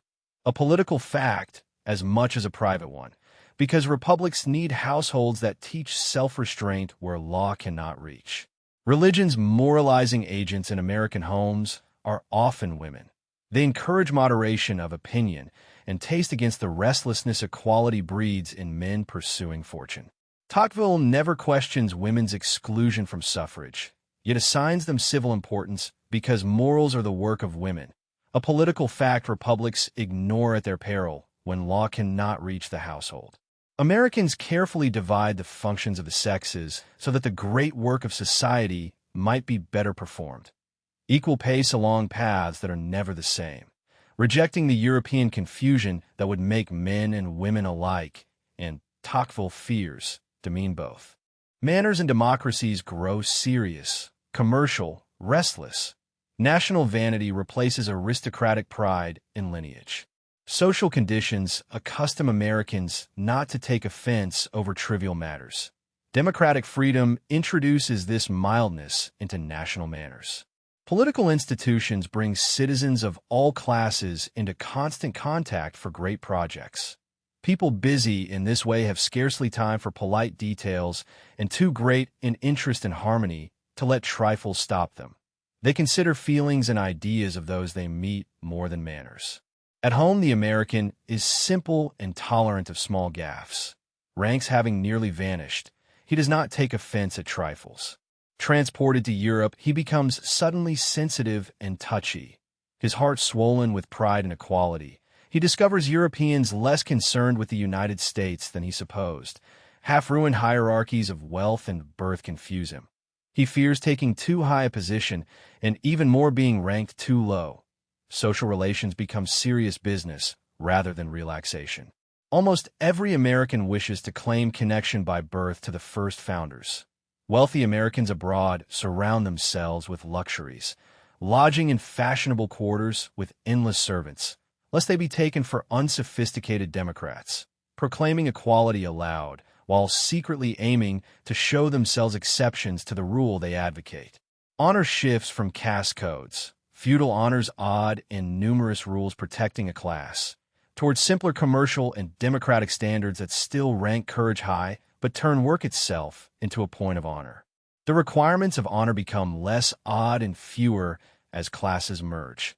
American honor coincides with European tradition on courage and diverges where industry and marriage to one's own condition reshape reputation. Feudal honor protected a caste by odd and numerous rules. Democratic honor protects a reputation compatible with equality. Less spectacular, more commercial, still ranking courage high, because courage remains the one aristocratic virtue democracies can praise without restoring birth. Part 3's sociology of everyday democracy thus trains the heart by equality before the state is trained by it. Softened customs, intimate families, clear-sighted women, restless vanity, ambitious small desires. The private preparation for public soft despotism or for free institutions that still require citizens able to will something beyond comfort. Quote, "In America, there is no real period of adolescence. At the close of boyhood, the man appears and begins to trace out his own path." Quote, "America is the one country where the most consistent care has been taken to trace clearly distant spheres of action for the two sexes and where both are required to walk at an equal pace, but along paths that are never the same. Ambition, revolutions, and war. Ambition multiplies in democratic ages. Small desires everywhere, great ones rare. Why so many ambitious men and so few lofty ambitions? Each man wishes to rise a little. Few conceive lasting greatness. Consider any American at any time of life, and you will see him absorbed in some new plan tailored to increase personal comfort. Do not talk to him of the concerns or rights of mankind. This minor domestic project preoccupies all his thoughts and persuades him to postpone political disquiet. Enthusiasm displayed in small matters brings calm in momentous undertakings. Violent political passions have little hold over men devoted to comfort. Occasionally, enterprising citizens appear whose deep longings the conventional path cannot satisfy. They love and demand revolutions, yet find them difficult to instigate unless extraordinary events aid them. Struggle against the spirit of one's century and country is hard. However powerful man, he cannot easily persuade fellows to share opinions counter to generally accepted desires. Once equality is long established and undisputed, molding customs to its dictates, men will not easily rush into perilous risks after some rash leader. They fight him without great energy, sometimes even applaud him, but do not become his followers. Secretly, their apathy opposes his fire, their conservative concerns his revolutionary instincts, their homely taste his passion for adventure, their common sense the flights of his genius, their prose his poetry. For one brief moment, he manages to rouse them. Soon they escape and fall back under the drag of their own weight. He wears himself down, stirring an indifferent and preoccupied crowd, and is reduced to helplessness, not conquered but isolated. Tocqueville does not claim democratic men are by nature stationary. Continuous activity lies at their heart, and none knows rest. But activities are governed by boundaries they hardly ever exceed. Daily they alter, change, and renew secondary things. They take great care not to touch fundamentals. They like change, but fear revolutions. Americans constantly modify or repeal laws, yet display no revolutionary passions. From the promptness with which they check themselves when agitation threatens, it is easy to see they fear revolution as the greatest misfortune and are secretly determined to make great sacrifices to avoid one. No country has a more lively feeling for property. Nowhere does the majority display less inclination toward doctrines that threaten ownership. Theories revolutionary by nature, requiring complete upheaval in property or status, are infinitely less to people's liking in the United States than in Europe's great monarchies. Most maxims the French customarily call democratic would be banned by American democracy. In America, ideas and passions are democratic. In Europe, they remain revolutionary. If America ever experiences great revolutions, they will be instigated by the presence of blacks on American soil, not equality of conditions, but inequality that will give rise to them. Democracies desire peace for the sake of industry and comfort, yet may wage war with sudden, concentrated energy once industry is disrupted and war itself becomes the great enterprise. Armies breed a restless ambition of their own, and a long peace fills democratic armies with the instincts of old men until battle hardens a new generation. Democratic nations hard to drag onto the battlefield often perform marvelous feats once weapons are in their hands.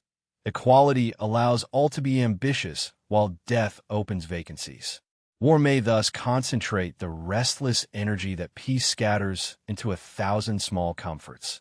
The forensic irony is that a people that fears revolution for the sake of property may still wage war with democratic suddenness once the great enterprise of industry is broken.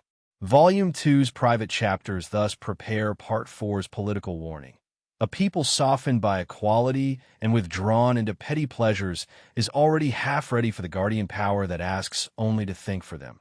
And a people that likes change but fears revolutions may still find its greatest upheavals not in equality's name, but in inequality's wound.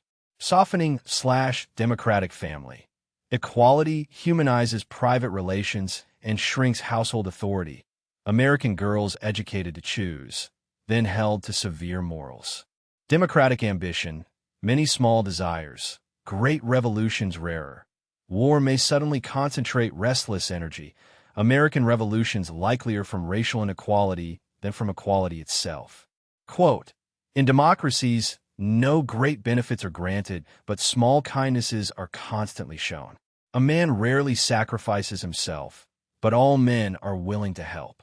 Quote, they like change, but fear revolutions. If America ever experiences great revolutions, they will be instigated by the presence of blacks on American soil. That is to say, it will not be the equality of social conditions, but rather their inequality which will give rise to them. Soft despotism and political society. Part 4 is the prophetic close of the treatise, and the chapter on soft despotism is its pivot. Equality naturally gives men a liking for free institutions. Independence in private affairs inclines them toward political liberty. Yet the same equality also directs them by a longer, more covert, surer route toward slavery. Anarchy is not the greatest disaster democratic ages should fear, but the least, Nations see the first danger and stand against it. They drift with the second without seeing it.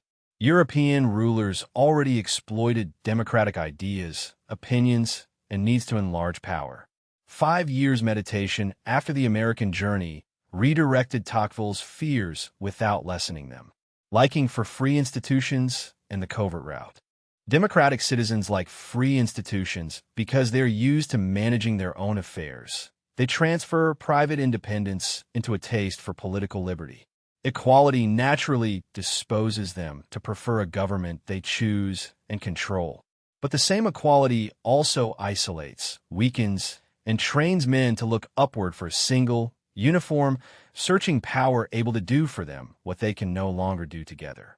When each is occupied with petty private fortunes, public duty appears a tiresome nuisance.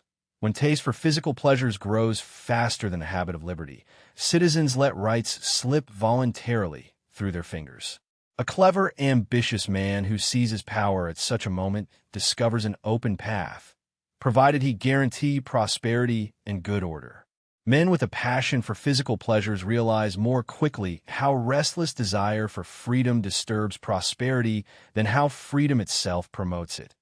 Fear of anarchy holds them ready to jettison liberty at the slightest sign of disorder. A nation whose only requirement of government is the preservation of good order is already enslaved at heart, a slave of its own well-being, awaiting the man who will cast it into chains.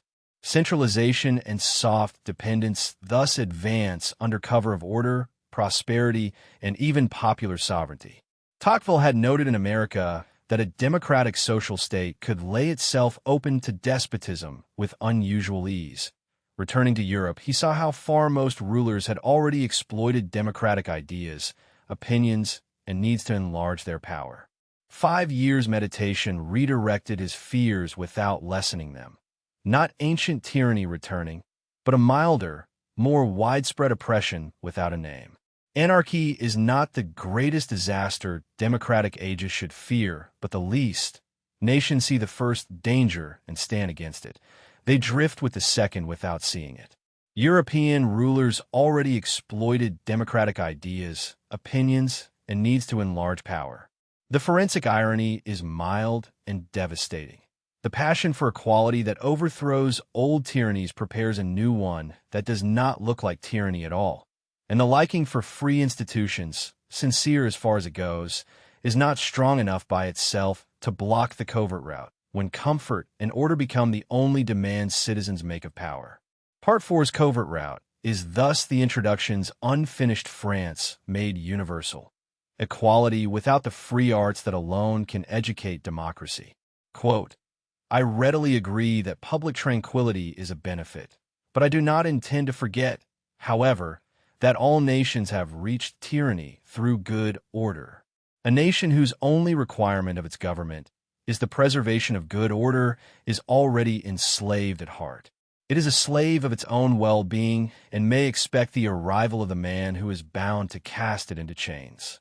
Quote, I had noted in my stay in the United States that a democratic state of society, similar to the American model, could lay itself open to the establishment of despotism with unusual ease, and I had seen on my return to Europe to what extent most of its rulers had already exploited the ideas, opinions, and needs engendered by such a state of society to enlarge the sphere of their power.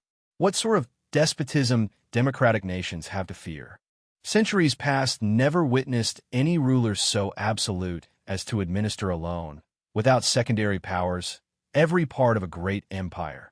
Nor did anyone subject all people indiscriminately to a uniform code of private conduct, nor descend to every common citizen to rule and direct him. Inequality of conditions, defective administration, and natural obstacles would have stopped so grandiose a design. Roman emperors wielded immense, unchecked power, violent upon a few, limited in extent. Provinces kept customs and energetic townships. Small details of social life normally eluded imperial control. Their tyranny latched onto a few main objects, leaving the rest alone. If despotism were established in present-day democracies, it would assume a different character, more widespread and kinder. It would debase men without tormenting them. Equality fosters despotism and also tempers it. Humane customs, modest fortunes, limited passions, simple pleasures constrain the ruler's excesses. In an age of enlightenment and equality, rulers could more easily gather all public powers and intrude further into private interests than any ancient sovereign. Yet the same equality that fosters despotism also deprives tyranny of opportunity when no citizen has great power or wealth. Democratic governments might become violent and cruel at certain times of great excitement, but those crises will not happen often or last long. Considering the trivial nature of men's passions, the mildness of manners, education, religion, morality, industrious habits, and restraint in vices as in virtues, Tocqueville has no fear that leaders will be considered tyrants, but rather as guardians. The type of oppression threatening democracies will not be like anything before. The old words despotism and tyranny do not fit. He must define a new phenomenon for which he can find no name.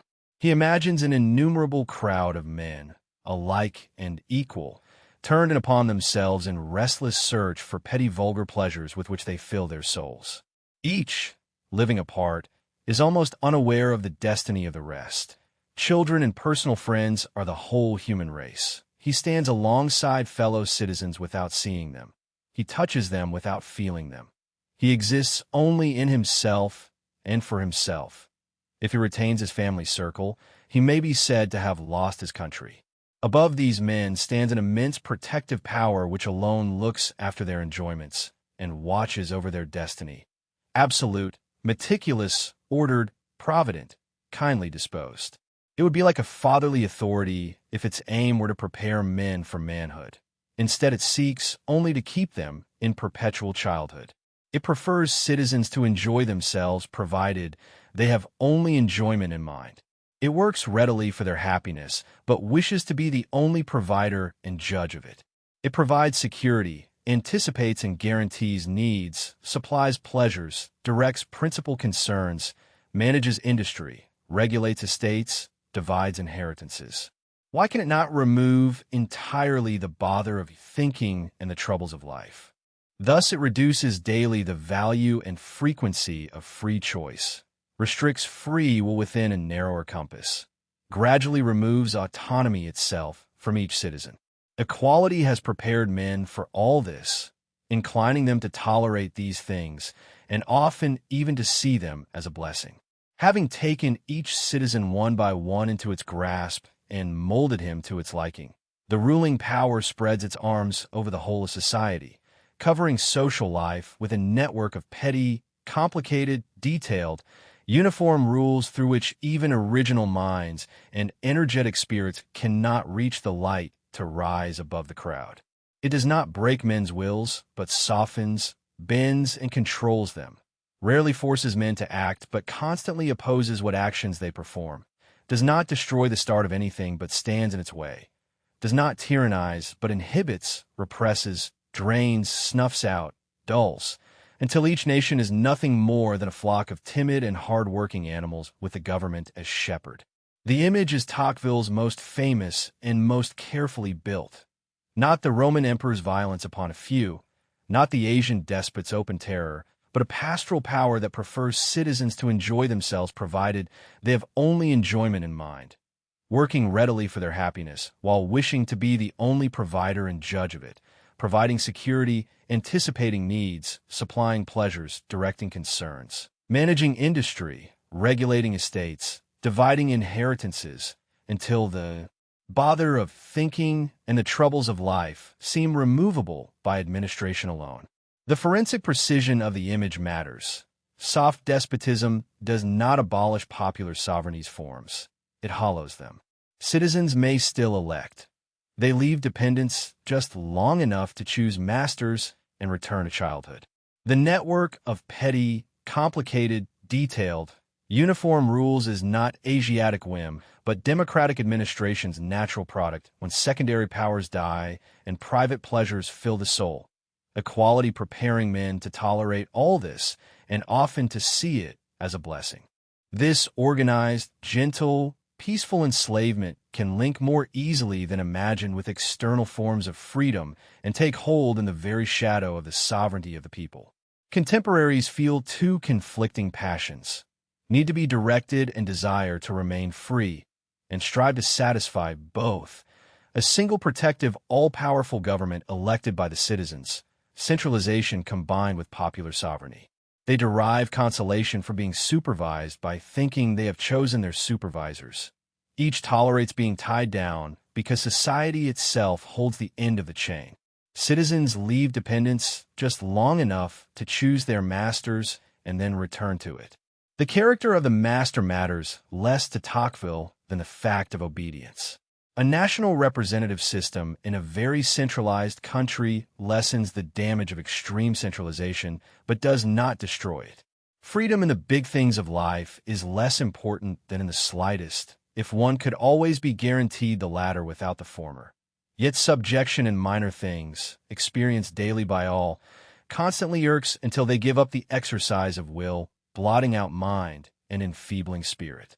Calling upon dependent citizens from time to choose the representative of central government will not prevent gradual loss of autonomous thought, feeling, and action. They slowly fall below the level of humanity. No one will be convinced that a liberal, energetic, and prudent government can emerge from the voting of a nation of servants. A constitution republican in its head and ultramonarchist in all its other parts has always struck him as a short-lived monstrosity. Contemporaries feel two conflicting passions, need to be directed and desire to remain free, and strive to satisfy both. A single protective, all-powerful government elected by the citizens, centralization combined with popular sovereignty. They derive consolation from being supervised by thinking they have chosen their supervisors. Each tolerates being tied down because society itself holds the end of the chain. Citizens leave dependence just long enough to choose their masters and then return to it. The character of the master matters less to Tocqueville than the fact of obedience. A national representative system in a very centralized country lessens the damage of extreme centralization, but does not destroy it. Freedom in the big things of life is less important than in the slightest, if one could always be guaranteed the latter without the former.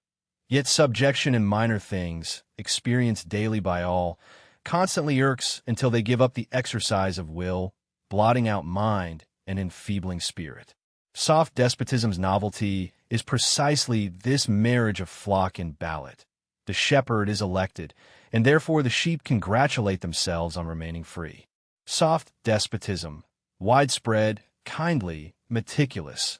Guardian power keeping citizens in perpetual childhood, debasement without torment, flock and shepherd. Elective guardianship, centralization married to popular sovereignty, dependence interrupted only to choose masters. Quote, I see an innumerable crowd of men, all alike and equal, turned in upon themselves in a restless search for those petty, vulgar pleasures with which they fill their souls. Each of them, living apart, is almost unaware of the destiny of all the rest. His children and personal friends are for him the whole of the human race. As for the remainder of his fellow citizens, he stands alongside them, but does not see them. He touches them without feeling them. He exists only in himself and for himself. If he still retains his family circle, at any rate he may be said to have lost his country. Above these men stands an immense and protective power, which alone is responsible for looking after their enjoyments and watching over their destiny. It is absolute, meticulous, ordered, provident, and kindly disposed. It would be like a fatherly authority, if, father-like, its aim were to prepare men for manhood. But it seeks only to keep them in perpetual childhood. It prefers its citizens to enjoy themselves provided they have only enjoyment in mind. It works readily for their happiness, but it wishes to be the only provider and judge of it. It provides their security, anticipates and guarantees their needs, supplies their pleasures, directs their principal concerns, manages their industry, regulates their estates, divides their inheritances.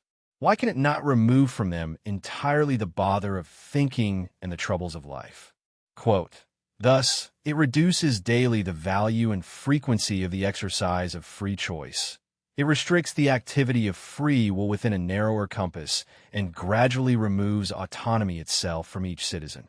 Equality has prepared men for all this, inclining them to tolerate all these things and often even to see them as a blessing. It does not break men's wills, but it does soften, bend, and control them. Rarely does it force men to act, but it constantly opposes what actions they perform.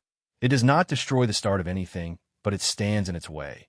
It does not tyrannize, but it inhibits, represses, drains, snuffs out, dulls so much effort that finally it reduces each nation to nothing more than a flock of timid and hard-working animals with the government as shepherd. Remedies: secondary powers, associations, press, courts, conventions. Despotism strikes Tocqueville as particularly threatening in democratic ages. He feels inclined to worship freedom. Yet privilege and class authority cannot be restored. The only worthy means of appearing a friend of equality is to be so. It is not a matter of reconstructing an aristocratic society, but of drawing freedom from within the democracy in which God has placed us. The forensic humility of that sentence is the book's political ethic. No return to feudal secondary powers, no despairing abdication to soft guardianship.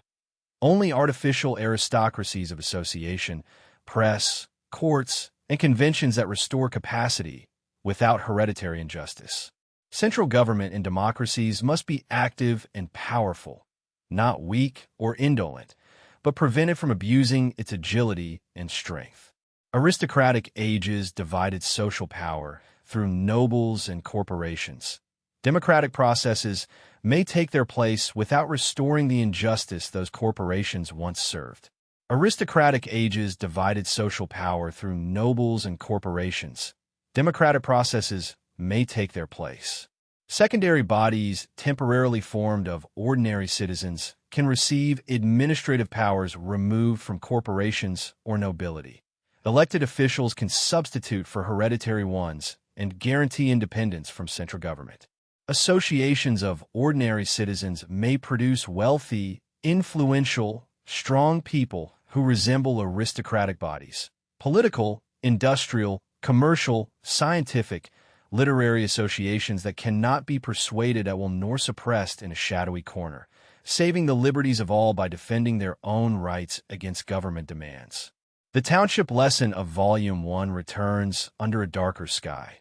Only secondary powers artificially restored can prevent equality from delivering a people gently into administrative childhood. Freedom of the press is infinitely more valuable in democracies than elsewhere. Equality isolates and weakens. The press enables the oppressed individual to summon the nation and then the human race. Equality removes from each the support of neighbors. The press brings a powerful weapon to the weakest and most isolated. Printing accelerated equality and is one of its best correctives. The press is by far the most effective democratic instrument of freedom. Men living in aristocracies may, if they must, do without press freedom. Those living in democratic countries cannot. Tocqueville would not trust great political assemblies, parliamentary powers, or the trumpeting of popular sovereignty alone to guarantee personal independence. All these may involve the individual's enslavement to a degree, but that loss of liberty cannot be complete if there is a free press. Judicial power, attentive to private interests and small things, always at the disposal of the humblest complainant, must expand as equality grows, the greatest guarantee of individual independence in democratic ages. However weak a man, he can always force the judge to listen and reply. That is at the heart of judicial constitution. When a ruling authority's eye and finger constantly interfere with the slightest details of behavior, and private individuals are too weak to protect themselves and too isolated to rely on fellows, the strength of the courts becomes the greatest guarantee available. Rights and private interests are always threatened in democratic ages if court power does not increase in proportion to the growth of social equality. Conventions, forms democratic men despise because they retard gratification, are precisely useful as barriers between strong and weak government and people. They hold the former back while giving the latter time to look about. Men in democratic times do not easily understand convention's usefulness. They feel instinctive contempt, often loathing, aiming usually at easy and available gratification. They rush thoughtlessly toward every desire, driven to desperation by the slightest delay, an attitude carried into political life as hostility to conventions that hinder daily plans. Yet that drawback is the very feature that makes conventions useful to liberty. They are more necessary when ruling power is more energetic and private individuals more lethargic. Thus, democratic nations need conventions more than others, yet naturally respect them less. Aristocratic ages held conventions with superstitious belief. Democratic leaders need enlightened and considered deference for even the least of them. Several of the greatest human problems now tie up with questions of convention once dismissed as minutiae. Another dangerous democratic feeling is contempt for private rights. Men cling to a right in proportion to its importance and the length of time enjoyed.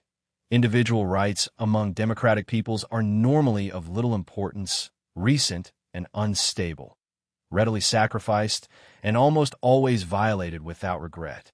At the same period, rights accorded to society as a whole tend to extend and strengthen. Men become less attached to private rights at the very moment when it would be most necessary to retain and defend the few that remain. True friends of liberty and human greatness should therefore constantly stand ready to prevent society's power from carelessly sacrificing the individual. It is in democratic times above all that such friends must make a stand.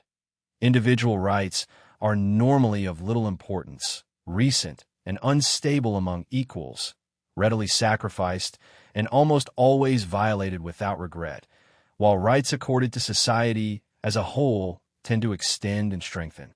Men become less attached to private rights at the very moment when it would be most necessary to retain and defend the few that remain.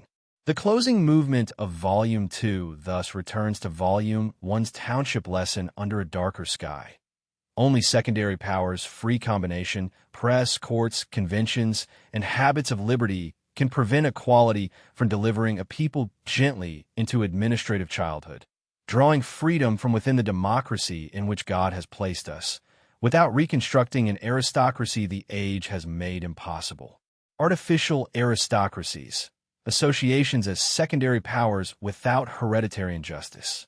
Press/courts/conventions. Democratic instruments that summon the weak, hear private wrongs, and delay the strong. Private rights most need defense when most easily despised.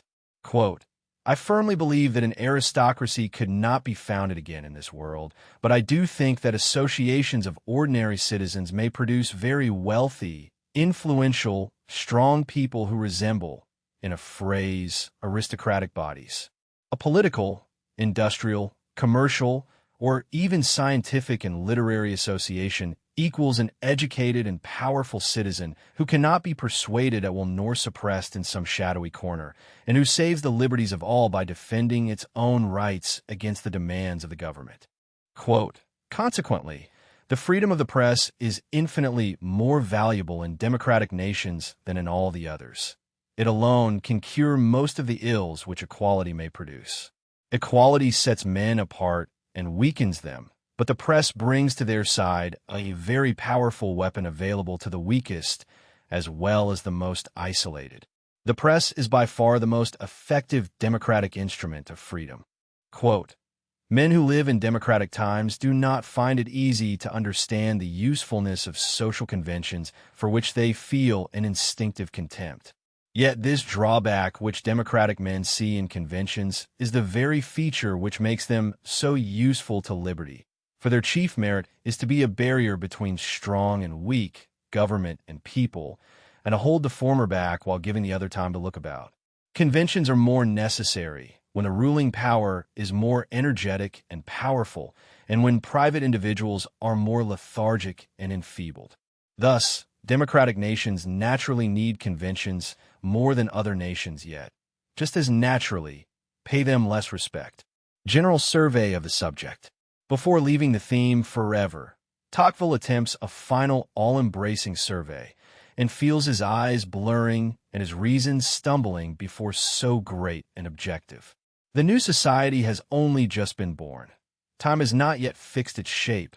The great revolution that created it still creeps on. In present events, it is almost impossible to make out what must disappear with the revolution and what is bound to survive.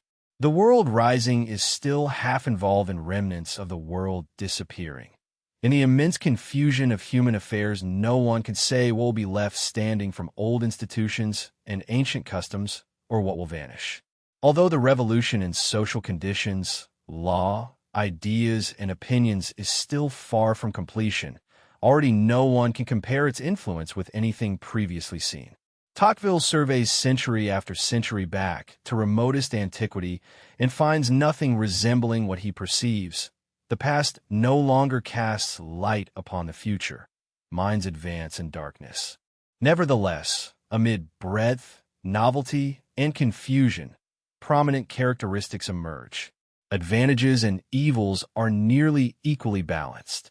Great wealth is disappearing. The number of small fortunes increases. Desires and pleasures are multiplied. Extraordinary prosperity and insoluble catastrophe alike grow rarer. Ambition is universal, but ambition on a large scale rare. Each individual is isolated and weak. Society is active, provident, and strong. Private persons act on a small scale, the state on a broad front. Characters are not energetic, but manners are gentle and laws humane. Few instances of great dedication or dazzling pure courage appear. Nevertheless, customs are orderly, violence rare, cruelty almost unknown. Human existence becomes longer and property more secure. Life is not very elaborate, but very relaxed and peaceful. Few pleasures very refined or very brutish. Elegant manners as rare as coarse tastes. Learned men scarce as unlearned populations. Genius becomes rare, while education is more widespread. The human mind achieves improvements through modest efforts of men combined rather than by the powerful drive of a few. Less perfection, but more abundance in work achieved. All ties of race, class, and country slacken while the great bond of humanity tightens. What is evident in fortunes appears under 1,000 guises. Almost all extremes soften and blunt. Almost every prominent excess is rubbed smooth to make way for something average, both less high and less low, less glittering and less obscure than what existed before. The forensic reader must hold both columns of that ledger at once. Less brilliance and less wretchedness, more vices and fewer crimes. Sciences on a smaller scale and ignorance less common. Opinions less vigorous and habits gentler. Aristocratic eyes see decline. Providence, Tocqueville struggles to believe, sees fairness. The treatise's last movement is not to choose between those gazes, but to refuse judging upcoming societies by ideas borrowed from those which have ceased to exist. Two distinct human types, each with typical goods and bad points, not eligible for simple comparison. The sight of universal uniformity saddens and chills him. He is tempted to regret the society that no longer exists. When a world was filled with men of great importance and extreme insignificance, great wealth and extreme poverty, great learning and extreme ignorance, he would turn from the latter to concentrate on the former who delighted his gaze, and realizes this pleasure sprang from weakness. Simply because he cannot see everything at once, he is allowed to select what he enjoys contemplating. The Almighty and everlasting Being has no such luxury, for his eye necessarily includes the whole of creation and each man in detail simultaneously. It is a natural belief that this Creator and Preserver derives greatest satisfaction not from unusual prosperity of the few, but from widespread well-being of all. What seems decline to the aristocratic eye is progress to providence. What bruises Tocqueville is a pleasure to God. Equality persists at a lower level perhaps, but is fairer, and that fairness constitutes its greatness and beauty. He struggles to penetrate God's point of view from which to observe and judge human affairs. No one on earth can yet state in absolute or universal manner that this new condition of society is superior to the old. it is already simple to see that it is quite different. Certain defects and qualities of aristocracies are so hostile to the spirit of new nations that they could not possibly be introduced. Some beneficial tendencies and bad attitudes foreign to the former are quite normal for the latter. Two distinct human types, each with advantages, drawbacks, typical goods, and bad points. Care must therefore be taken not to judge upcoming societies by ideas borrowed from those which have ceased to exist. That would be unfair, for such societies are exceedingly different and not eligible to be compared. It is almost as unreasonable to expect contemporaries to display virtues peculiar to ancestors' social conditions, since that society has collapsed and dragged the confused collection of all its good and bad features down with it. Contemporaries who pick aristocratic virtues to transplant into democracy waste themselves in an honorable yet sterile task. It is no longer a matter of retaining particular aristocratic advantages, but of guaranteeing the new benefits equality offers, straining toward a greatness and happiness that belongs to democratic ages alone. Having reached the last stage of his course, Tocqueville feels full of foreboding and hopes. As he sees great dangers which can be warded off and great evils which can be minimized, he is strengthened in the conviction that, to be honest and prosperous, democratic nations still only have to wish to be so. Volume 2 thus ends as Volume 1 began, under Providence, with liberty still a matter of will. Quote, I cast my eye over the countless crowd of similar beings among whom no one stands above or below the rest. The sight of this universal uniformity saddens and chills me, and I am tempted to regret the state of society which no longer exists. What seems to me to be a decline is, therefore, progress in his eyes. What bruises me is a pleasure to him. Equality persists at a lower level, perhaps, but is fairer, and this fairness constitutes its greatness and its beauty. Quote, as I see great dangers which can be warded off and great evils which can be evaded or minimized, I am strengthened increasingly in the conviction that, to be honest and prosperous, democratic nations still only have to wish to be so. Quote, the past no longer casts light upon the future. Our minds advance in darkness. Care must, therefore, be taken not to judge up and coming societies by ideas borrowed from those which have ceased to exist. That would be unfair, for such societies are exceedingly different from each other and not eligible to be compared. 2 essays on America. 2 weeks in the wilderness and excursion to Lake Oneida accompany the Bevan Penguin text as travel pieces that show the observer before the theorist fully hardens. The wilderness essays record the physical America that Volume 1's opening geography had abstracted. Forests, clearings, the pressure of emptiness, the meeting of civilization and solitude. One passes seamlessly from wilderness to settlement. The same men who inhabit clearings will push further into emptiness. The traveler values the work done by man, yet is let loose among lakes and forest, where happiness seems almost a matter of will. Solitude on Oneida and the press of the forest teach a different equality from Jacksonian assemblies. Here man meets nature without secondary powers, and freedom appears as space rather than as association. They matter forensically as register.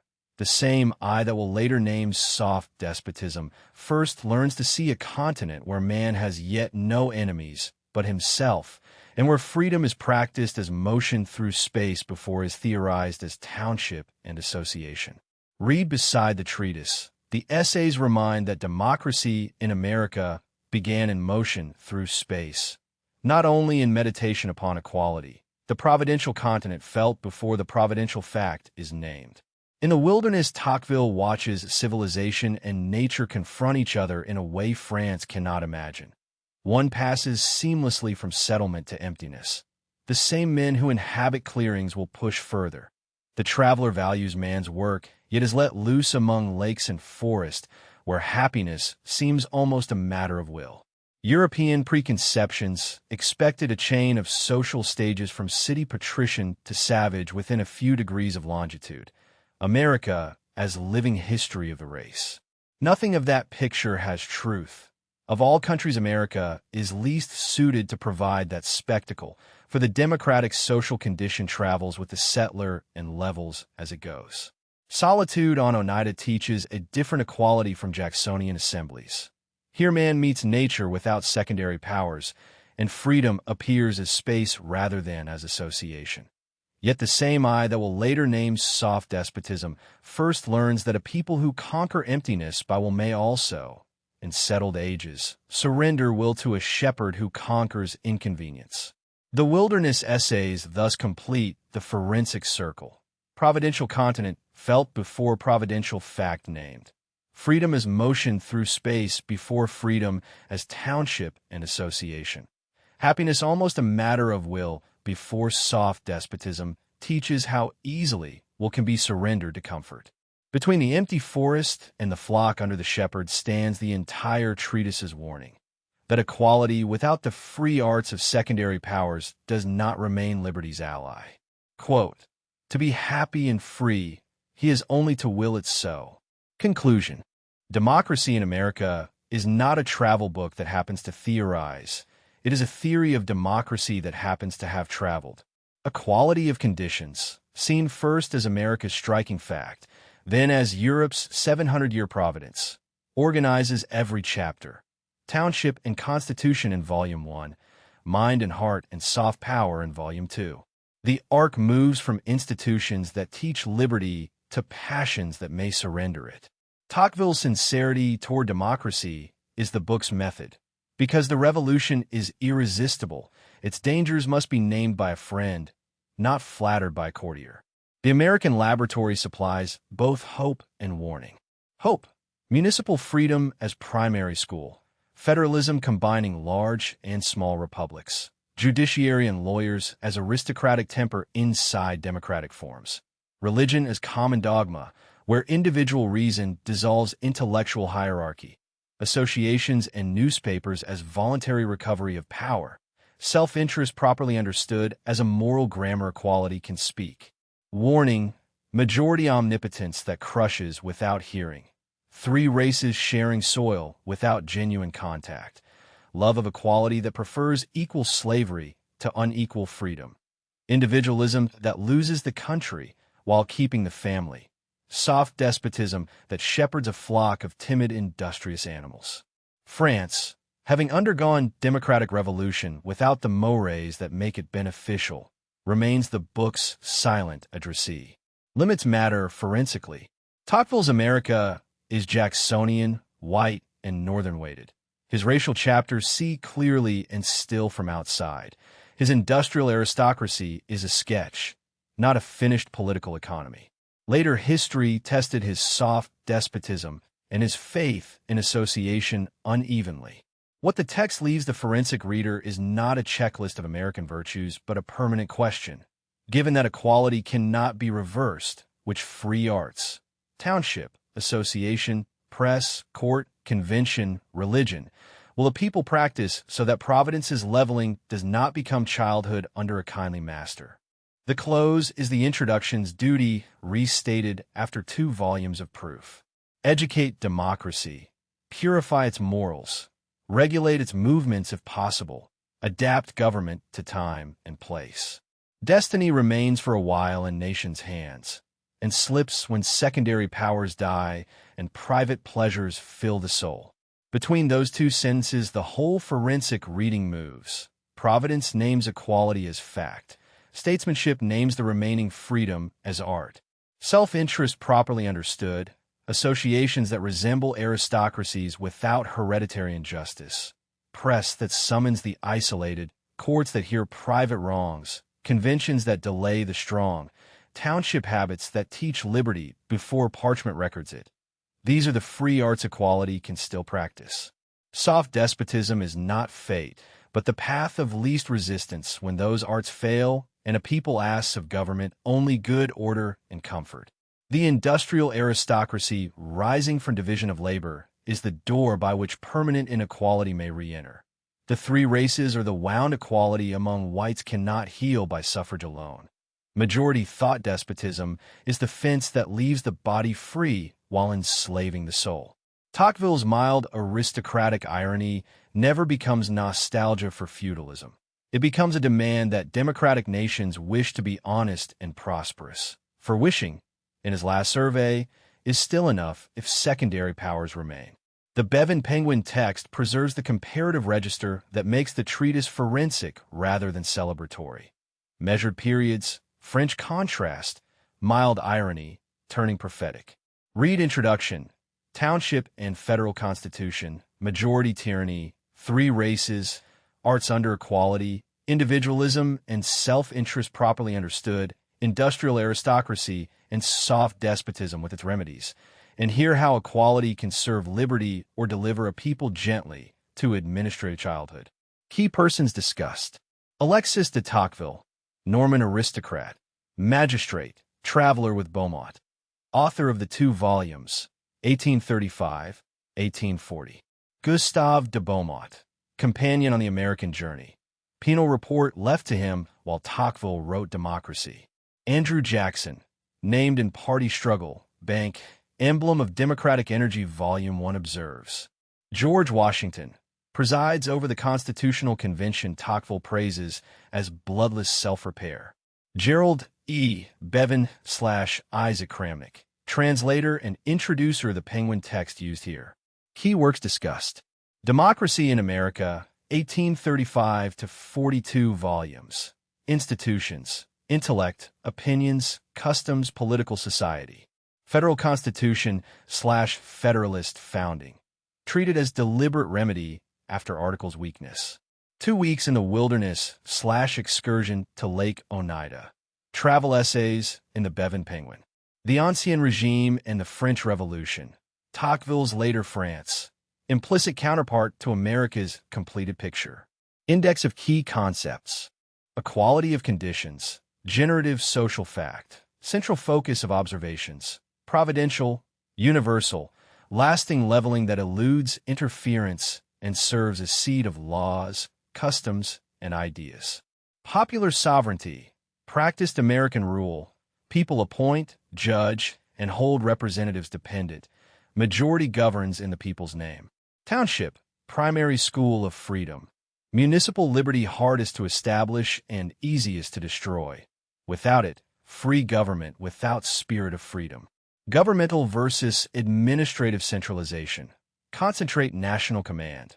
Leave local administration or lose civic pride and lasting power. Tyranny of the majority. Immense actual power plus power of opinion. Crushes without hearing. Moderated by decentralization, lawyers, federalism, mores. Mores, customs, habits of the heart, opinions, and mental habits that maintain republics. Religion as political institution. Individualism, reflective withdrawal into private circle. Democratic disease distinct from mere egoism. Worse after democratic revolution. Association, voluntary concert by which weak equals recover aristocratic capacity for great enterprises, necessary to civilization in democratic ages. Self-interest properly understood. Enlightened calculation linking private good to public contribution. Regular habits, not sublime virtue.